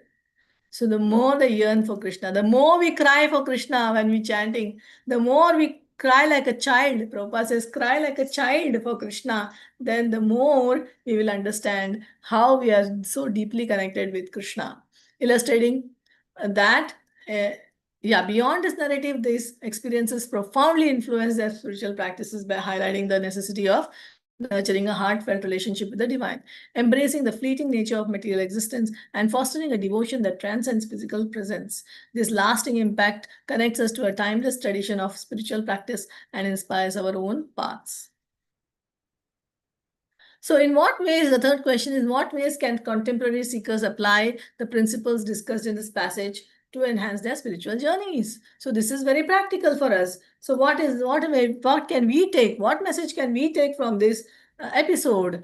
The contemporary seeker, that is we can wholeheartedly embrace the principles highlighted in this passage. And what are those? Recognizing both longing and union with the divine are integral components of the spiritual practice. So we should not think that, oh Krishna, where are you? And that, oh Krishna, where are you is a separation which is, and we are suffering in that.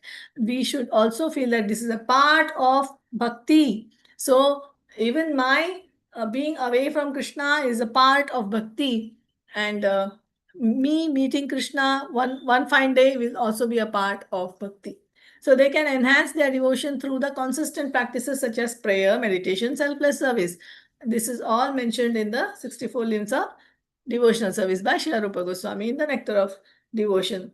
Understanding that their personal experiences of separation are not obstacles, but opportunities for growth and deeper connection to their spiritual journey. Furthermore, cultivating an awareness of interconnectedness can foster a richer appreciation for the sacredness and embedded in everyday life, transforming ordinary moments into extraordinary expressions of devotion. So our ordinary lives have been transformed by Srila Prabhupada, have been transformed by Krishna's grace. And we have got this Bhakti Lata Bij. Now is the time for us to Mali Hoya Koro Bijer Ropan.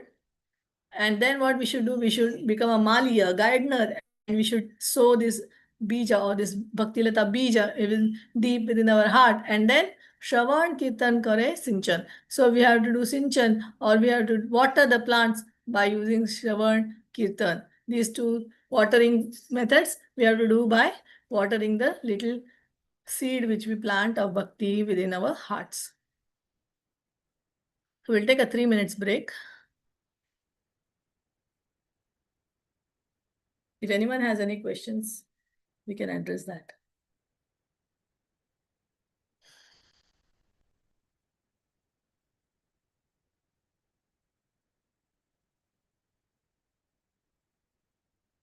Wonderful class, Mataji. Dandavat pranam. Dandavat pranam, Mataji. So nice, Mataji. Shravan Kirtan करे Srishna.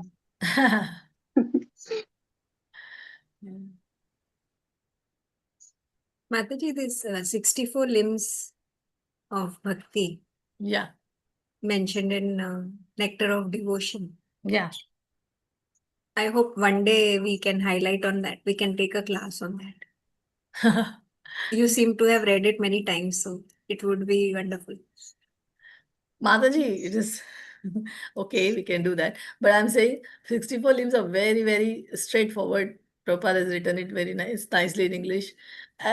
There's no need to take a class, we can just read it. I'm just mentioning because this is what we have to do. So, because we normally say, right, Sharanagati, we have to do Anukulasa, Sankalpa, Pratikulasa, Varchanam, and all that. We say all this. There are 6 limbs of surrender. But even doing Anukulyasa Sankalpa, what is Anukulyasa? What Krishna likes? That we know, we should know. And what is Pratikulyasa Vachana? What Krishna does not like? That also we should know. So that also we should know, not thinking that, oh, I like Gulab Jamun, so Krishna also must be liking Gulab Jamun. So we have to taking all these things based on our liking and our dislikes, and we are superimposing those likes and dislikes on the Lord. So that is not what is wanted. We should know what Krishna likes, what Krishna does not like through the Shastras. So if we read this Nectar of Devotion, in that 64 limbs, in that very clearly Rupa Goswami is telling what we should do, what we should offer, what Krishna likes, what Krishna doesn't like, what we have to avoid doing, what we have to do. And like this, very nicely, all the 64 limbs are given. So if 64 limbs, if we can practice a few of them also throughout the day, that will be our goal. That should be our goal. That I am going to practice, choose those from those limbs. We choose what we can do, what is possible, what is feasible.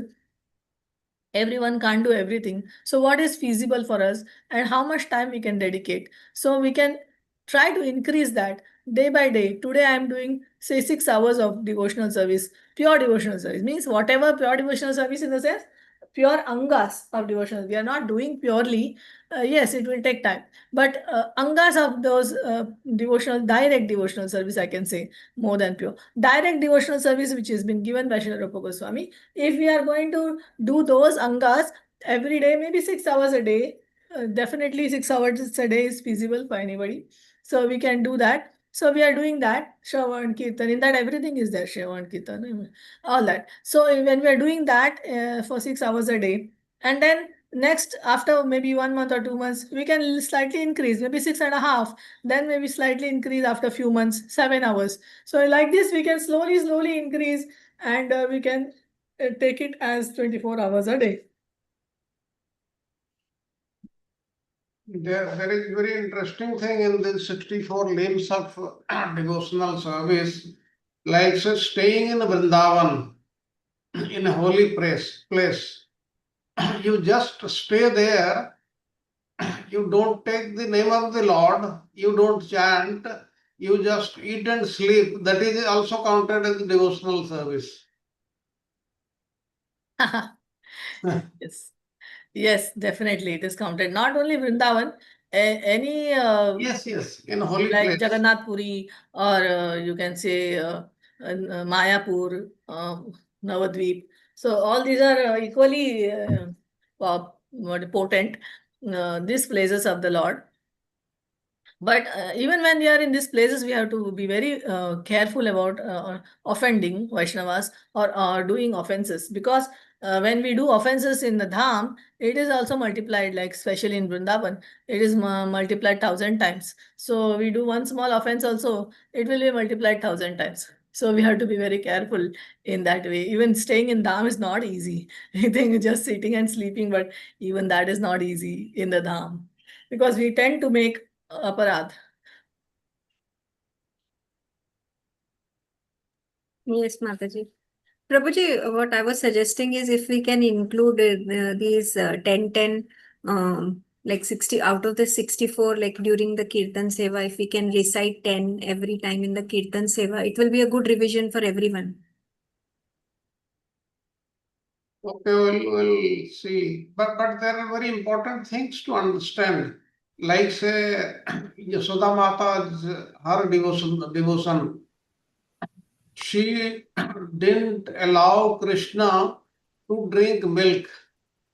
Now that is against the wishes of Krishna. But still, then how that is the devotional service? Yes, there are intricate things, but most of the things they are very straightforward only. If you go through them, you will understand. Only certain things they require explanation. Santa Mataji, we do that once in a week or twice a week, and that means only during the weekends. It is not sufficient. Maybe we should read ourselves every day. Put it in our Yes, daily Mataji. sadhana. Yeah. Prabhuji, I have one question for Charu Prabhuji. He was mentioning during the recap session that purification during these purification process during the pilgrimage, it is more of chitta shuddhi, like he said. And this will be like this particular thing will be emphasized in throughout till 12th canto also. So I just wanted to ask is this chitta shuddhi only related to getting rid of Shadaripus, or it is wider than that? Yes. That is one of the most important things. Chitta Suddhi, Chitta means mind. Antakarana Are, Shuddhi, is it? yes, Antakarana is mind, intelligence, and false ego. yes, And it's also concerning the Chittam. yes. Also contains Chittam. That is very, very important. But we take it that once you have taken a bath in the river Ganges, then you are totally purified. Yes, you are purified. Like you see, I can when you take bath and enter the place of worship, that is the mandir, that time, even though you are wearing new clothes, you have taken bath, still then what do you say? Kesavaya Nama, Narayana Nama, Madhavaya Nama, like this. That purifies, once you utter the name of the Supreme Lord, it purifies the inner things also, Antakarna also. Like this, the aim is okay. We can have discussion during the question answer session. Let us finish the class. Actually, very little time is left. Okay, so in this part here, the ecstasy of separation of Vipralamba, as I was saying, this is emphasized. Where the gopis' profound feeling of separation from Krishna vividly illustrates the transformative power of the intense love. So, how the intense love is transforming them. Their readiness to curse Brahma for bestowing eyelids that obscure their vision of Krishna powerfully demonstrates their fervent devotion and the depth of their emotional turmoil. So this part is mentioned here, how they are cursing Brahmaji so that their eyelids are being obstructing them from seeing their beloved. So this theme underscores a radical truth that authentic love defies societal norms and challenges even divine authority. So they are challenging even the divine authority of Brahmaji.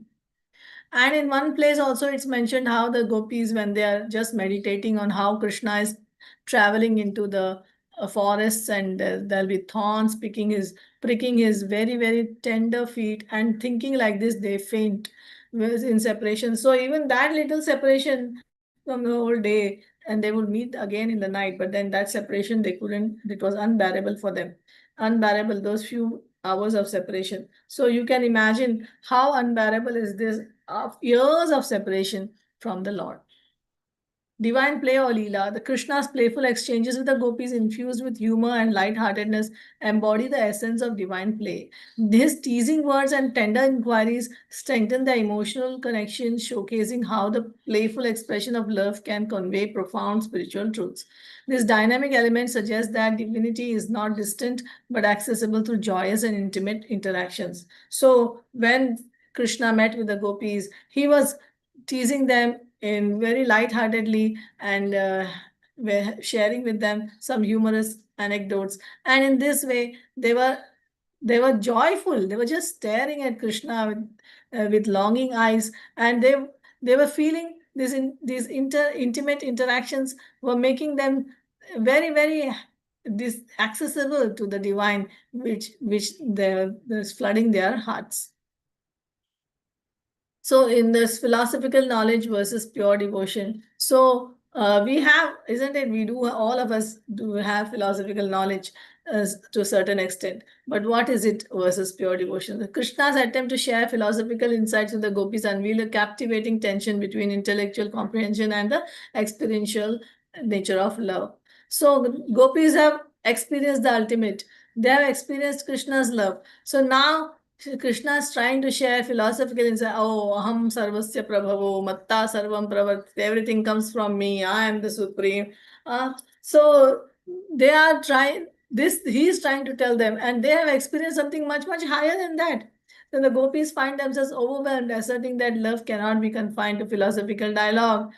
So the same thing which Uddhava came to tell Jnana Marga, which Uddhava came to tell them, the same thing Krishna is trying to tell them, and they are telling Krishna, "Oh Krishna, we are far higher than this level which you are trying to tell us." This theme articulates the distinction between Jnana Marga, Jnana, knowledge, and Bhakti, devotion, emphasizing that pure love frequently transcends rational understanding and theoretical framework.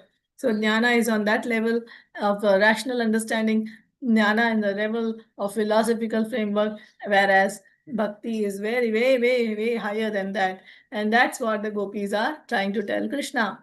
Power of devotion. Gopis boldly proclaim that their love for Krishna is so profound, it has potential to conquer over even the Supreme Lord. So the gopis know that their love is so high and so pure that it can even conquer Krishna. So Krishna's acknowledgement of being drawn in by the affection signifies the transformative reciprocity in divine love. So Krishna says, yes, I also am totally drawn towards you all because of your pure love, your divine love, and this realization invites audience to appreciate the profound impact genuine devotion can have on sacred while challenging conventional views on devotee-god relationships. So Gopis and Krishna's relationships has been so challengingly said in many places in our day-to-day life. We can see that it's so sacred, but yet it's brought down to our level.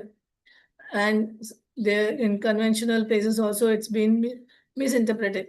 But the divine love, it has got the audience, it has got the power to bring the audience to appreciate this profoundness of their genuine devotion.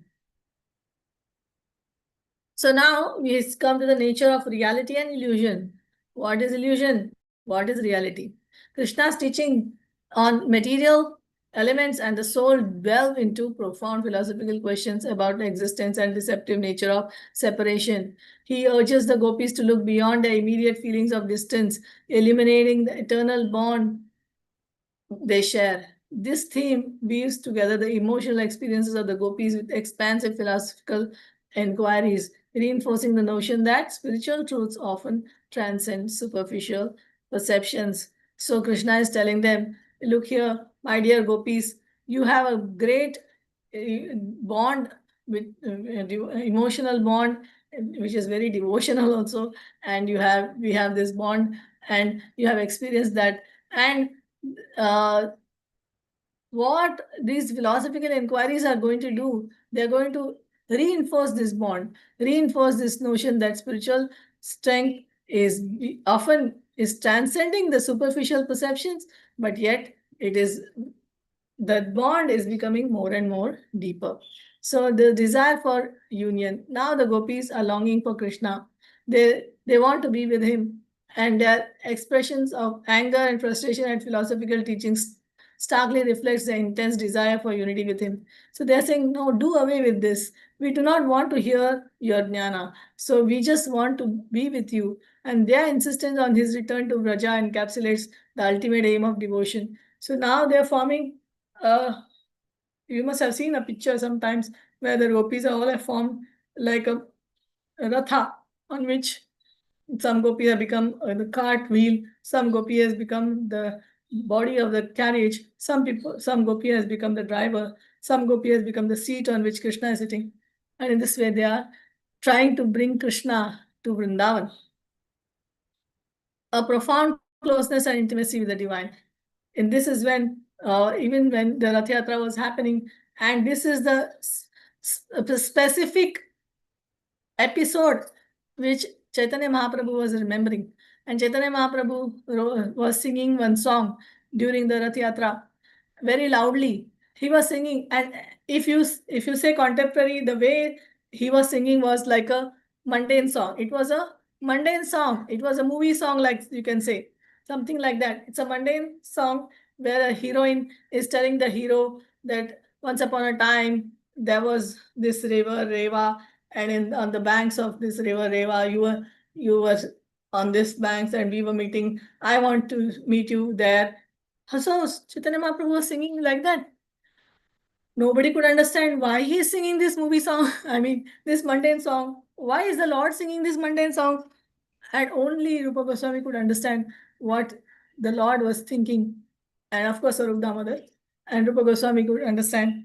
And then when Rupa Goswami, after the Rath Yatra was over, and Chaitanya Mahaprabhu was resting in his hut, when Rupa Goswami came, he wrote one sequel, the answer to this song which Mahaprabhu had sung, and he pushed that on the top of the roof, that little piece of writing which he wrote.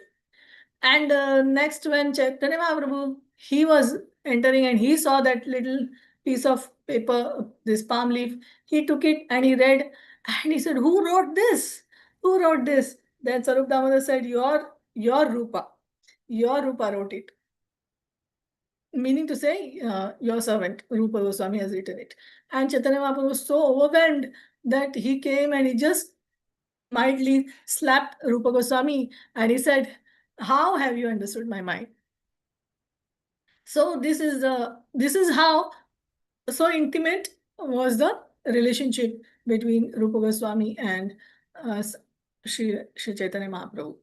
So this is exactly the episode which was happening where the gopis were trying to bring, Radharani was trying to sing this very song to Krishna to bring him to Vrindavan. So Rupa Goswami has said, "I am the same Radharani, you are the same Krishna, but this place is not conducive. You are like a king over here.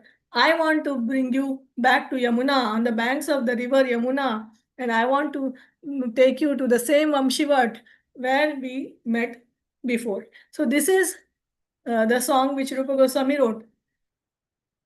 And Mahaprabhu was very overwhelmed by this.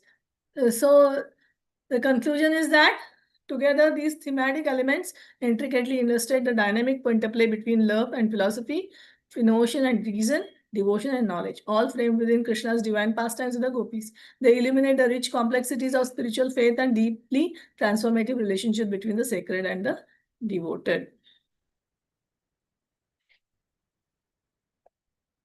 So we have this Q&As. How do the gopis' experience and expressions of devotion compare to those of other devotees in the different contexts? So the devotion of the gopis is unmatched. Their intensity is so much, the emotional richness is there, and it's characterized by unabashed love. They don't have any shame, and they are not very shy about it. They are defying the societal expectations. And unlike other devotees who may approach their spirituality with varied degrees of attachment, philosophical inquiry, and all that. We are also so much of wanting to know about philosophy. But whereas the gopis embody a passionate devotion, they want only bhakti, and they are only already there. They are already finished with all the philosophy. They are already in the bhakti, and that prioritizes a deep personal connection with the divine over mere intellectual understanding. So this positions them as the quintessential figures of pure love, drawing intriguing contrast with other devotional figures who often balance love with knowledge or ritual practices. Then what about specific philosophical insights does Krishna share with the gopis that they find overwhelming? And how do these insights reflect broader spiritual teachings? So we have to see that. So is Krishna has imparts profound insights into the nature of the soul. Now Krishna is talking about the soul, the Jivatma, and the transient nature of worldly existence, aiming to help the gopis transcend their immediate emotional turmoil. So now you are in this turmoil, you are in this trauma is happening to you, but you come out of this by help of Jnana Marg. So yet these insights often clash with their profound yearning for a tangible emotional bond with him. So they are not bothered about the Jnana Marg, they want to be with him, they are in the Bhakti Rasa, highlighting a striking tension between philosophical wisdom, jnana, and a lived example, lived experience of devotion. This conflict underscores the notion that while philosophical understanding enriches our perspective, it can sometimes diminish the emotional depth of love and devotion, prompting a deeper reflection on the interplay between intellectual thought and spiritual experience. So in what ways can the themes of separation and union in this passage be applied to contemporary understanding? Again, we are coming to the practical aspect. So what is the practical aspect? How we can learn, what we can learn from this? So it resonates with our modern concepts of love and spirituality, encapsulates the intricacies of human relationship with the intrinsic longing for connection, so that every human being has it. And just as a gopi endures profound longing and frustration in their separation from Krishna, we also as individuals today also we are grappling with feelings of distance and desire, even in our personal as well as spiritual journeys. So spiritual journeys also sometimes we feel like we have come to a dead wall, that where is this leading me to? Am I progressing at all in Krishna consciousness? What is happening? I don't feel the connection. Yes, we all have this kind of feelings once in a while. So this dynamic encourages this episode. What does it do? It helps us to reflect that how the longing, we have the longing. Yes, we think that, okay, we have come to a dead end. We don't know whether Krishna loves me or not. Yes, but do we have a longing to be associating with Krishna and the devotees? If that is there, then that will be a catalyst for us personal growth. And then our understanding and a profound connection, whether with others or with spiritual exploration, then we will we will go and get on to the proper path, the correct path, and reveals the essence of devotion, encompassing both joy of union and transformating power of love in all myriad forms.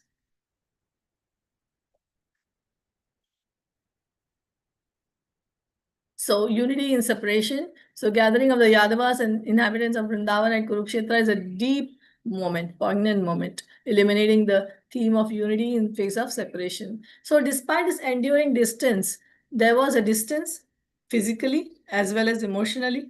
And this emotional turmoil is stemming from their separation from Krishna. And now the union has transformed from a mere chance to a jubilant celebration. Now everybody is enjoying, filled with overwhelming joy, so much relief from their suffering. And this powerful portrayal underscoring the vital role of relationship and community in spiritual life, demonstrating how love can transcend the barriers of time and space. Then the divine Leela again. Here, interactions between Krishna, Balaram, and their families go beyond emotional exchanges. They embody the essence of divine play, Leela. These moments infused with joy, tears, unveil the intimate and playful nature of Krishna's relationships. This theme affirms that divine is not a distant abstraction, but is woven into the fabric of everyday's life. So this is the theme. And inspires what? Profound as spiritual awakening and the recognition of the divine presence in all dimensions of existence. And the third point is the nature of the fortune and the fate.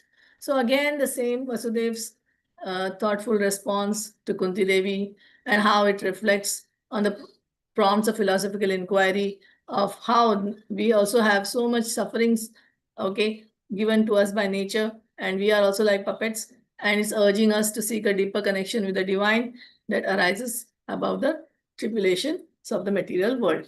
So mame vaye prapadyante maya metam tarantite. So how do we come out of these tribulations? By Daiviyesha Gunamayi Mama Maya Duratyaya. She is Duratyaya. She is very powerful, but she is Mama Maya. She is my Maya. Krishna is saying, how do we come above this? Mame vaye prapadyante. Everywhere is prapadyante. Everywhere is surrender. So whenever we surrender to Krishna, it is easy for us to come out of these tribulations. Then devotion and surrender. The gopis' heartfelt prayer for Krishna's lotus feet to manifest in their hearts is beautifully captures the essence of devotion and surrender. So when we surrender, what do we expect?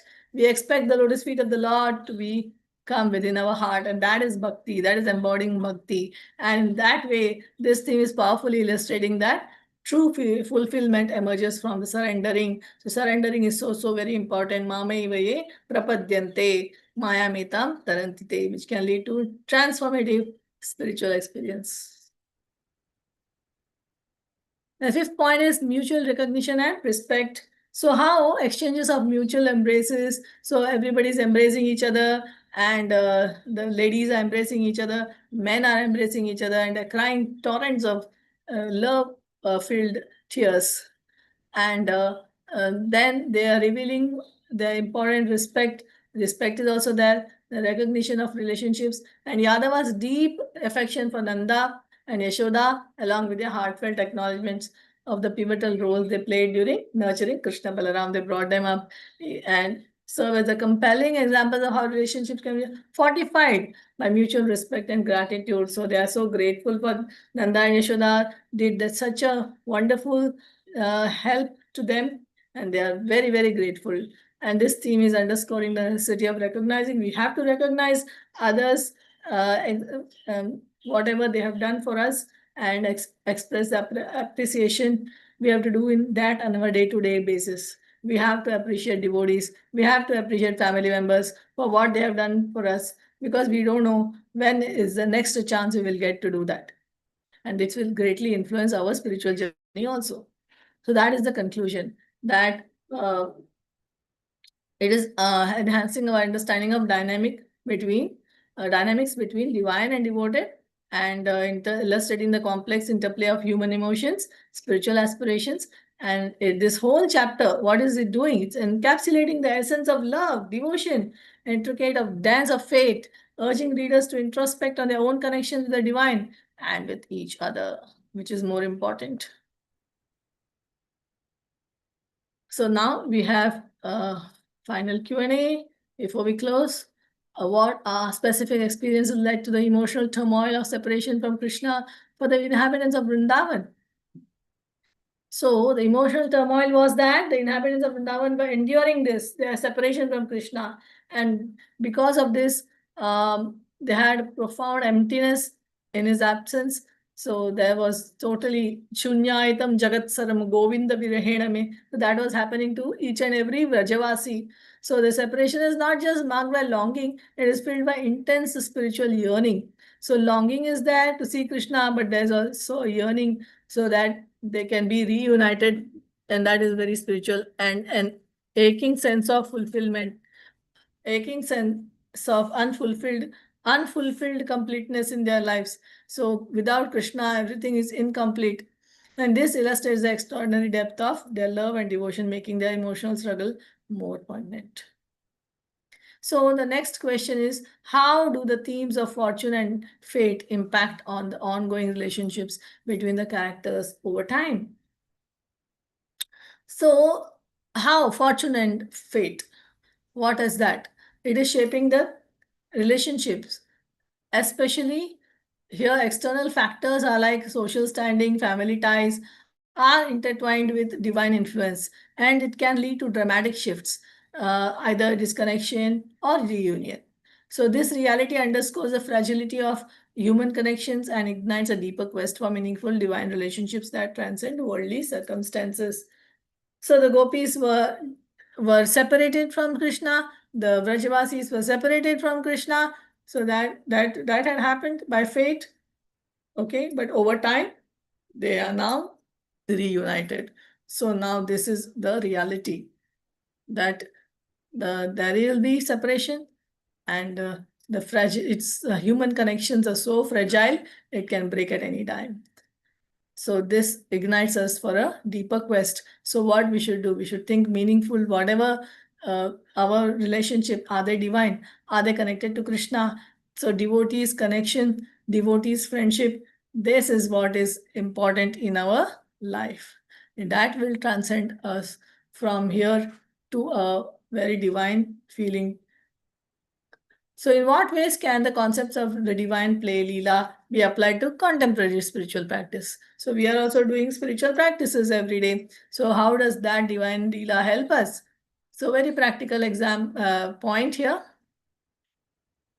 It offers us a transformative lens. So we can see through this for a contemporary spiritual practices by inviting individuals to recognize sacredness woven into their everyday experiences. So we have so many experiences every day. So we are having a sacredness, something divine, something Krishna conscious to be in our day-to-day experiences. By engaging with the ordinary as a part of a larger divine narrative, one can cultivate a deeper sense of joy and connection to the spiritual realm. So if we are engaging with our devotee friends, with the like-minded friends, so we can cultivate a very deep sense of love, on a spiritual platform, spiritual realm. This perspective reinforces the belief that the sacred exists within our daily interactions. So it's not that we have to come out of our daily schedule, only then we can connect with the Lord, but even with our day-to-day life also we can connect with the Lord. Ultimately, this approach makes the divine not just a distant ideal, but a vibrant presence that can be accessed in every facet of life. So every facet of life, we should see Krishna. We should connect our every activity with Krishna. This is the goal of our life. Thank you all very much. वाञ्छाकल्पतरुभ्यश्च कृपासिन्धुभ्यः च पतितानां पावनेभ्यो वैष्णवेभ्यो नमो हरे Krishna. Samta Mataji, if I may address your question. Yes, Mataji. Thank you. Wonderful class, Mataji. Thank you. So you were talking about the Antakarna Shuddhi. So you were saying your question, if I'm right in reframing it, it is that how do we do that Antakarna Shuddhi? Is it what were you asking, Mataji, or? Yeah, like Prabhuji was explaining to Nityasakhi Mata during Nityasakhi Mataji's recap that pilgrimage is more of Chitta Shuddhi. So my question was, is Chitta Shuddhi only related to getting rid of Shadaripus, or it is beyond that? Okay, Antakarna Shuddhi, I think Prabhu mentioned Antakarna Shuddhi. Antakarna Shuddhi is mind. The Antakarna is made up of mind, intelligence, false ego, and Chittam. Chittam is a part of Antakarna, and Chittam is a part of Mahat. When Mahatattva was formed, and when from Mahatattva, all our Maya Devi gave us all these bodies, right? We are Jivatma, and Maya Devi gave us all these bodies. So when she was giving these subtle and gross bodies, she gave us the first thing she gave us was a part of Mahat, and that is the Chitta. So in the Chittam, what happens? We have all the samskaras. Exactly. If we go to see, everything over here, which we are seeing in this material world, is only a vritti. A vritti means a vritti which is formed in our antakarna. So let's say for a day, for a time being, let's say we saw one object like whatever it is, a sweet or something which you like very much, even a rose. So it's a rose flower, let's say rose flower.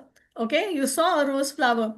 Now, your antakarna, one vritti has formed that this is a rose flower. So how it's a very complicated mechanism, because the sense object has now touched the senses, and the senses are now telling the mind.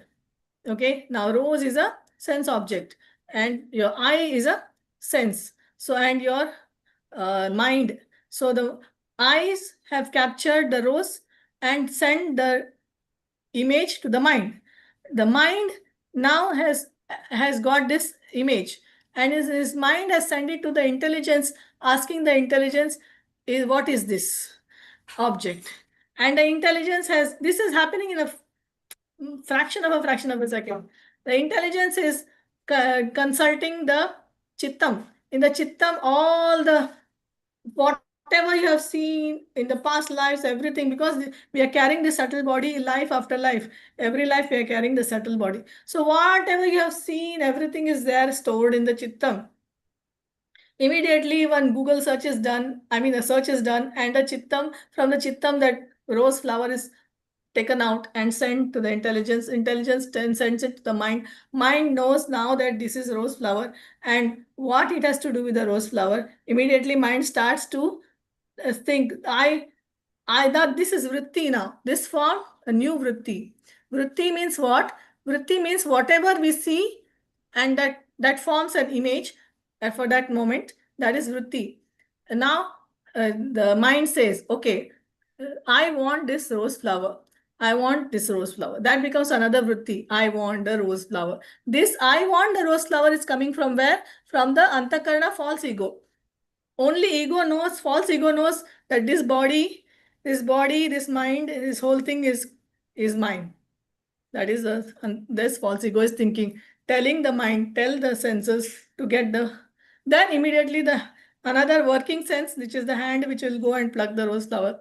And then it will take to another sense, which is the nose. Now so many vrittis are formed. I want the rose flower. The rose is red in color. The rose is fragrant. All these are vrittis. And these vrittis are very temporary. These vrittis are formed, and then when they are formed, a picture is taken and it is stored in the antakarna. It is stored in the chittam as a permanent picture, photo, and the vritti disappears. So it's a very complicated mechanism. In short, what I'm trying to say is these are all material vrittis.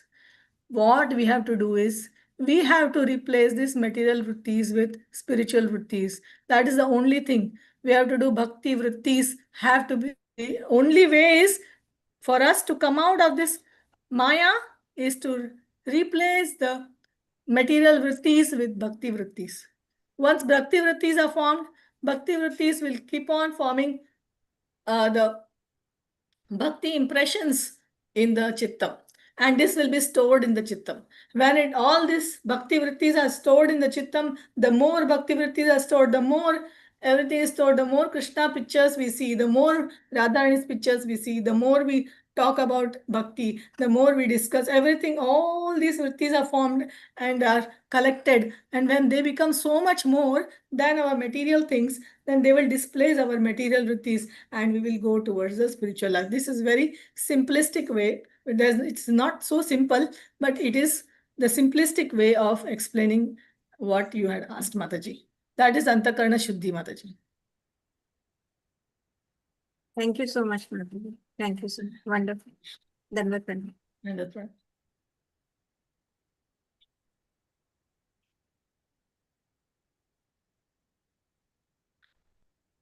So, are there any questions, or we can conclude, or maybe Sharad Prabhu wants to say something?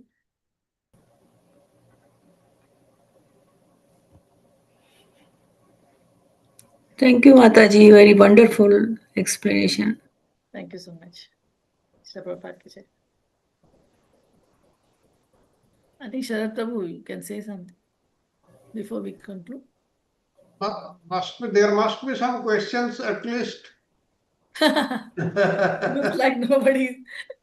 It was a very boring class from my side. No, it was not boring at all. Now, the thing is that I hope our devotees have already studied these things, and they have come because one can understand all these things better if one has gone through all these lessons, studied each and every sloka, and read the purports, then only the understanding will come better. I hope everybody is studying before the classes.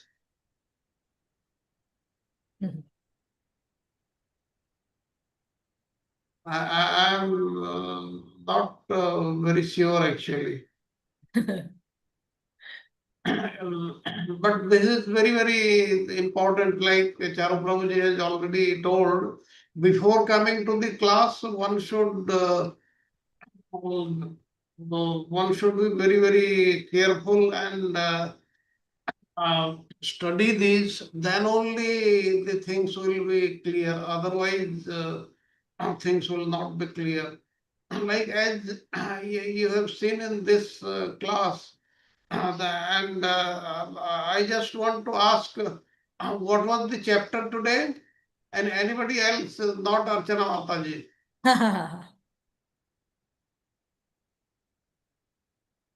What was the chapter?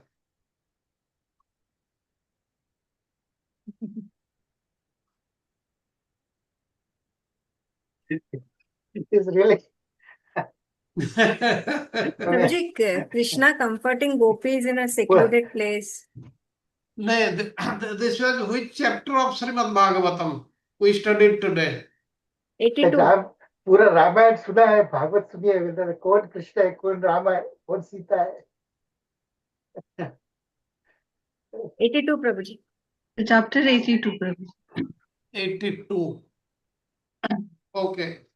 82, and then next is 83. The next week, day 1 class, Mataji will be taking, and thereafter my series of classes, that is 4 classes, and thereafter Charu Prabhuji's classes will start. Now I'll ask you a very interesting thing. This is this will come up later.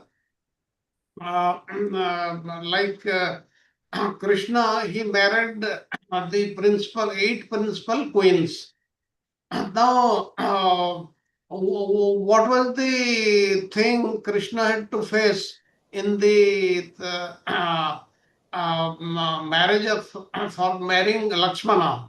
And what was the difference between Draupadi's Swayambara and Lakshmana's Swayambara? Anybody? It was the same thing that the fish was there, and here the fish had to be No, pierced. but there was a difference. Yeah, I'm telling. 1 minute. That's what I am The asking. similarity is this, that it was the same as Arjuna's case when Arjuna came.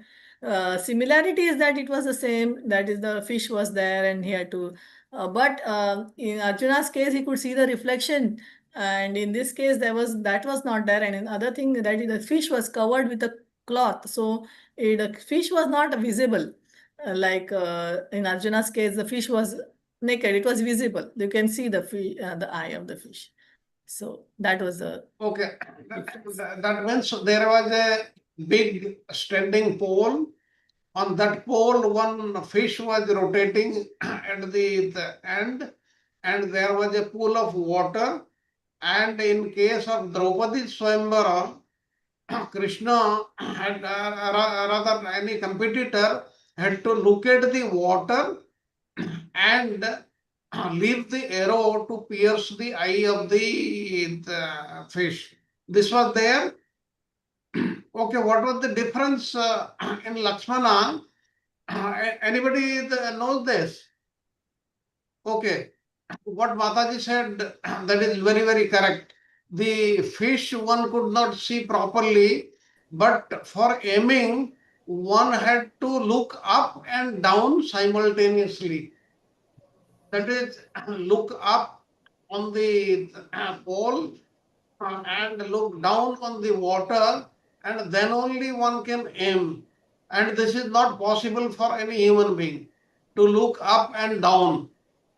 And as you know, the Supreme Personality of the Godhead, Krishna only can do this. But besides this, the other challenges which were involved in this were like lifting the bow, stringing the bow. In these things, lot many princes they could not come up to the that stage. They could not string the bow also. That's why they could not take part. And in this, you'll be surprised to know there were very many great people like Jarasandha was there, Duryodhana was there, Bhimsen was there. Like this, there were so many people, but as you know, this was destined to be done only by Krishna only, and that's why he could only do and nobody could do. I'll request what Charu Prabhuji is bringing out in these slides, they are the essence, and that can be understood once you have studied the whole chapter. And if you have not studied the chapter, then it is very difficult to understand all these concepts. One should have that in knowledge, then the understanding will come much better. I'll request everybody to study them. And in my classes, I'll also give you some tasks to find out some verses in the Srimad Bhagavatam, like similar verses in which all chapters they are there. And in that, I'll request you to use all these modern means like artificial intelligence and others to find out, and that will be very, very interesting. I'll give the task, and you'll get 1 week to find out the verses. Oh, that's all, Prabhuji. Now we are nearing the end time. Prabhuji, Haribol. Yes, yes, Prabhuji. So if you can give me, everybody, can you spare about 5 minutes with me? Yes, yes, Prabhuji. We were talking about Chitta Suddhi, Antakaran, and all these things. Yes, yes. Where it is best explained, I want to show you that. Okay. Yes, yes. We did that course actually. Can you just hold on? Let me search out that slide. Okay. Okay. Let me share my screen. Okay. First. Yes, yes, Prabhuji.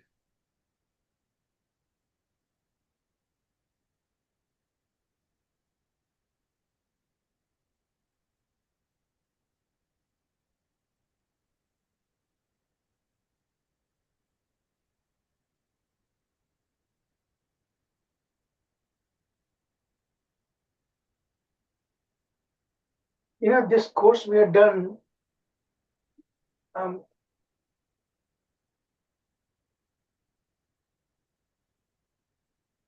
you see my screen? Yes, yes, Prabhuji. So this course we did that, right? This course. Yoga Sutras of Maharshi Patanjali. This is perhaps the best one because Mataji was talking about vrittis, Vrittis are like waves in an ocean or in a lake. Okay. So these waves create wavy things and that disturb the mind. The mind is everything. The Bhikshu Gita also will I'll talk about that, it's a great thing. But that what is Antakarana, let me show you that. Actually, it's a because I'm writing my thesis, and I'm utilizing that in my thesis, So you see that this one, why we should study how the human mind functions and what are the ways we may control the perpetually pulsating mind. That pulsating mind is actually in Sanskrit called vrittis. And how do you tame those vrittis is by yogena, you know. Yogena chittasya padena vacham malam sarirasya cha vaidyakena yog paka karottam pravanam muninam patanjalin anatosmi. So the translation is there. I bow with my hands together to so this Anjali we offer is like this, you know. So to the eminent sage Patanjali, who removed the impurities of the mind through yoga, of speech and through grammar, and of the body through medicine. And if you, I'm not going to show you all these things slides, but just to show you few slides, it is extremely important. Remember, I told you that how you can really, you know, get yourself out of the mess that we are here in material existence, you know, is through that body-mind complex. And we need to purify that body-mind complex that is called Chitta Suddhi. Why we should study how the human mind functions and what are the ways we may control the perpetually pulsating mind. And the mind stores, as Mataji was telling about, and that the flower example that she was giving is actually right in this course we studied that. There's a picture there and everything, you know, how the mind connects this thing, everything. And mind search out that, and everything happens in a fraction of a second, actually, you know. The mind is storing from multiple lives, billions of lives that we lived before. And that's how it connects something that we experienced in previous lives. And that's what it is. And there's a very important question that I'm grappling with it, how to answer in my thesis. And that is actually the mind. I want to show a couple more slides, but let me, since we are talking about it, see, I've been having difficulty accepting the mind because mind is one of the, it's part of the, our sharira is called Shuddha Sukshma Sharira, you know, Mana Buddhi Ahankar. And I'm not going to talk much about it because we are approaching the end actually. But Mano Buddhi Ahankar, there is the this Chitta Suddhi, you know, Chitta. So Chitta is the one, the mind. So the mind never dies actually. It when this Sthula Sharira dies and this Sukshma Sharira takes us in the next body, okay? And it stores like that. So apparently the mind never dies. So how do we actually classify as part of this? Because material thing that is begins and ends, and this mind never ends actually. When does it end actually? When we come free from liberation, when we drop our Sthula Sharira, and then the super soul also leaves that. The super soul is there, Paramatma, only to guide us in our material existence. When there is no more need in liberation, then we don't need that. Only that point mind leaves us, you know. Otherwise, mind keeps on living indefinitely. So then there's a question in my mind occurs. Why do we classify as part of the body, Sukshma Sharira, that means it's material in a way, you know. But it's a very Sukshma tattva, you know, very difficult to understand. So I'm having a little difficulty in accepting that thought about it, you know. But anyway, let me show you a couple more slides. Why we should study this. So this is the slide showing you exactly if you really want to study Antakarana, you go a few more slides there. We did 48 lesson class, 48 lesson course actually. There are many, say the inner body is not suffering because it's a dull matter.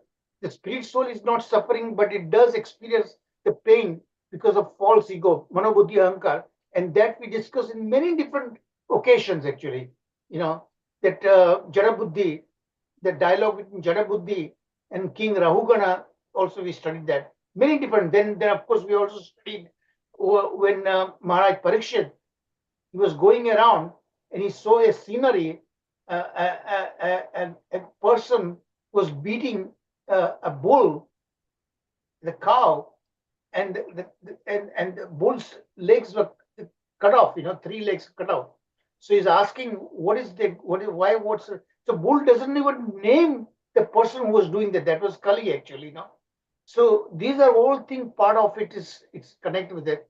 So it is subtle body antakarana that undergoes material stress, and that's why I need to study. So that's the one is put us in the material existence in the first place, and we need to get the bottom at the cause of it, and that is done by this Vishesha Sharira. When we in the yoga sadhana, we tame, control our mind, and that point, the body mind complex comes there, and this vrittis, this pulsating mind, that we need to calm it down actually. Haribol. So this time is up. I'm not going to go much detail about it, but this is the important segment in my doctoral thesis will be there.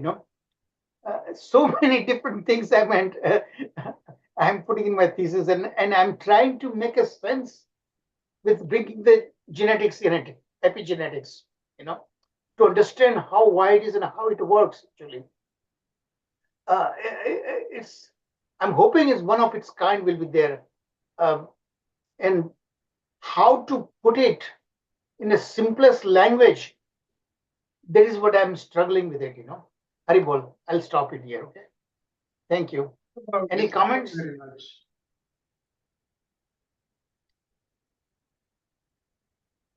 Okay, so let's wrap it up with Nashir prayer. Mataji, Nitisaki Mataji, you've done a wonderful job. I really liked it very much. I like the style in which you speak. It's so beautiful style actually. Prabhuji, you are so insignificant before you both, Sharad Prabhuji and Thank you. yourself and Sanjeev See, Prabhuji. Archana Mataji also speaks wonderfully, beautifully, Yeah, Archana and she Mataji. gives lots of examples and everything. But each one of you have some unique style, and same style that is different kind of style Sharad Prabhu has. So every one of you, I see very unique personalities. Very unique personalities, and I feel myself blessed to have all of you in my corner. And there's Bhagavad Seva Prabhu is right there. Haribol. Okay, who is going to do the Nishyo prayer? Hare Krishna, thank you, Mataji. Very wonderful class. And thank you, Prabhuji. Wishing you all luck for your doctoral thesis. You're so inspiring and always As soon as I'm going to get this 12th canto done in a matter of just weeks only, very fast. All the non-essential things in my life, I put it aside. Constantly, I'm working on this finishing Bhagavatam, so that with the same kind of zeal, the same kind of laser-focused mind, I'm going to work on my thesis. And thesis also I'm going to finish in record time. I want to earn this second doctoral degree on my 83rd birthday. Now, I'm saying that I don't know what Krishna is. Krishna must be laughing at me. This guy is overreaching himself. Haribol. Okay, don't let me speak too much now. Because once I start, I keep on going on. Who is going to do the Nashima prayer? Prabhuji, I'll do Hare Krishna. Haribol. So may all your dreams come true as you want. Please With bless this me. prayer. I live long enough. My heart, I hope my heart cooperates with me for the next. I need only 2 more years, 2 to 3 years. That's all. You never know Krishna. You never know But Krishna's will, But if Prabhuji. that book sees the day of daylight, it'll be a unique book. It's been ever written by anyone. Prabhuji, Hare Krishna. Please accept my humble obeisance. Namaste Narasimhaya. Namaste Narasimhaya. Praladadadai. Praladadadai. हिरण्यकशिपुर्वक्षः हिरण्यकशिपुर्वक्षः शिलाटङ्कानखालाय शिलाटङ्कानखालाय मितो नरसिंहा परतो नरसिंहा मितो नरसिंहा परतो नरसिंहा यातो यामि ततो नरसिंहा यातो यामि ततो नरसिंहा मही नरसिंहा हृदये नरसिंहा मही नरसिंहा हृदये नरसिंहा नरसिंहमदिं शरणं प्रपद्ये नरसिंहमदिं शरणं प्रपद्ये तव करकमलवरे नखामद्भुतशृङ्गम् ललितैरण्यकशिपो तनुलिङ्गम् केशवद्रीता नरहरिरूपम् जय जगदीश हरे जय जगदीश हरे जय जगदीश हरे तव करकमलवरे नखाम् अद्भुतशृङ्गाम् दलिता हिरण्यकशिपो तनुभृङ्गाम् केशवद्रीता नरहरिरूपम् जय जगदीश हरे जय जगदीश हरे जय जगदीश हरे जयो नरसिंहदेव नरसिंहदेव नरसिंहदेव जय नरसिंहदेव जय प्रहलाद महाराज प्रहलाद महाराज जय प्रहलाद महाराज नित्य गौर हरि बोल हरि बोल हरि बोल नित्य गौर हरि बोल जय जय प्रभुपाद प्रभुपाद प्रभुपाद जय जय प्रभुपाद जय जय गुरुदेव गुरुदेव गुरुदेव जय जय गुरुदेव नित्य गौर प्रेमानंद हरि बोल हरे कृष्ण कृष्ण कृष्ण हरे हरे हरे राम राम राम हरे कृष्ण प्रभु जी दंडवत प्रणाम Thank you, Samta Mataji. Thank you very much, everyone. Hare And Krishna. please Bye. pardon me, I spoke too much today, maybe. Hari bol. Not at all, Prabhuji. This was very, very important. So, Prabhuji, just one information. Today, just before you joined, Rajkumari Mataji had done the prayers. That is the morning kirtan. It was done by Yeah. Rajkumari Mataji. It was done very, very nicely. Yeah, Rajkumari Mata. Thank you. Oh, Great, thank you. these are your blessings. जी आप कमाल कर दिया है ना, कितनी short time में आप कहाँ से कहाँ पहुंच गई है। आज राजकुमारी माता जी छा गए। माता जी और चित्त शुद्धि हो गया हमारा अंतःकरण। फिर मिलेंगे 10 विदानिया in Russian we never say goodbye, we say 10 विदानिया means 10 विदानिया means फिर मिलेंगे। हरि बोल हरि बोल भाई हरि बोल। हरे कृष्णा प्रभु जी, thank you so much. Thank you.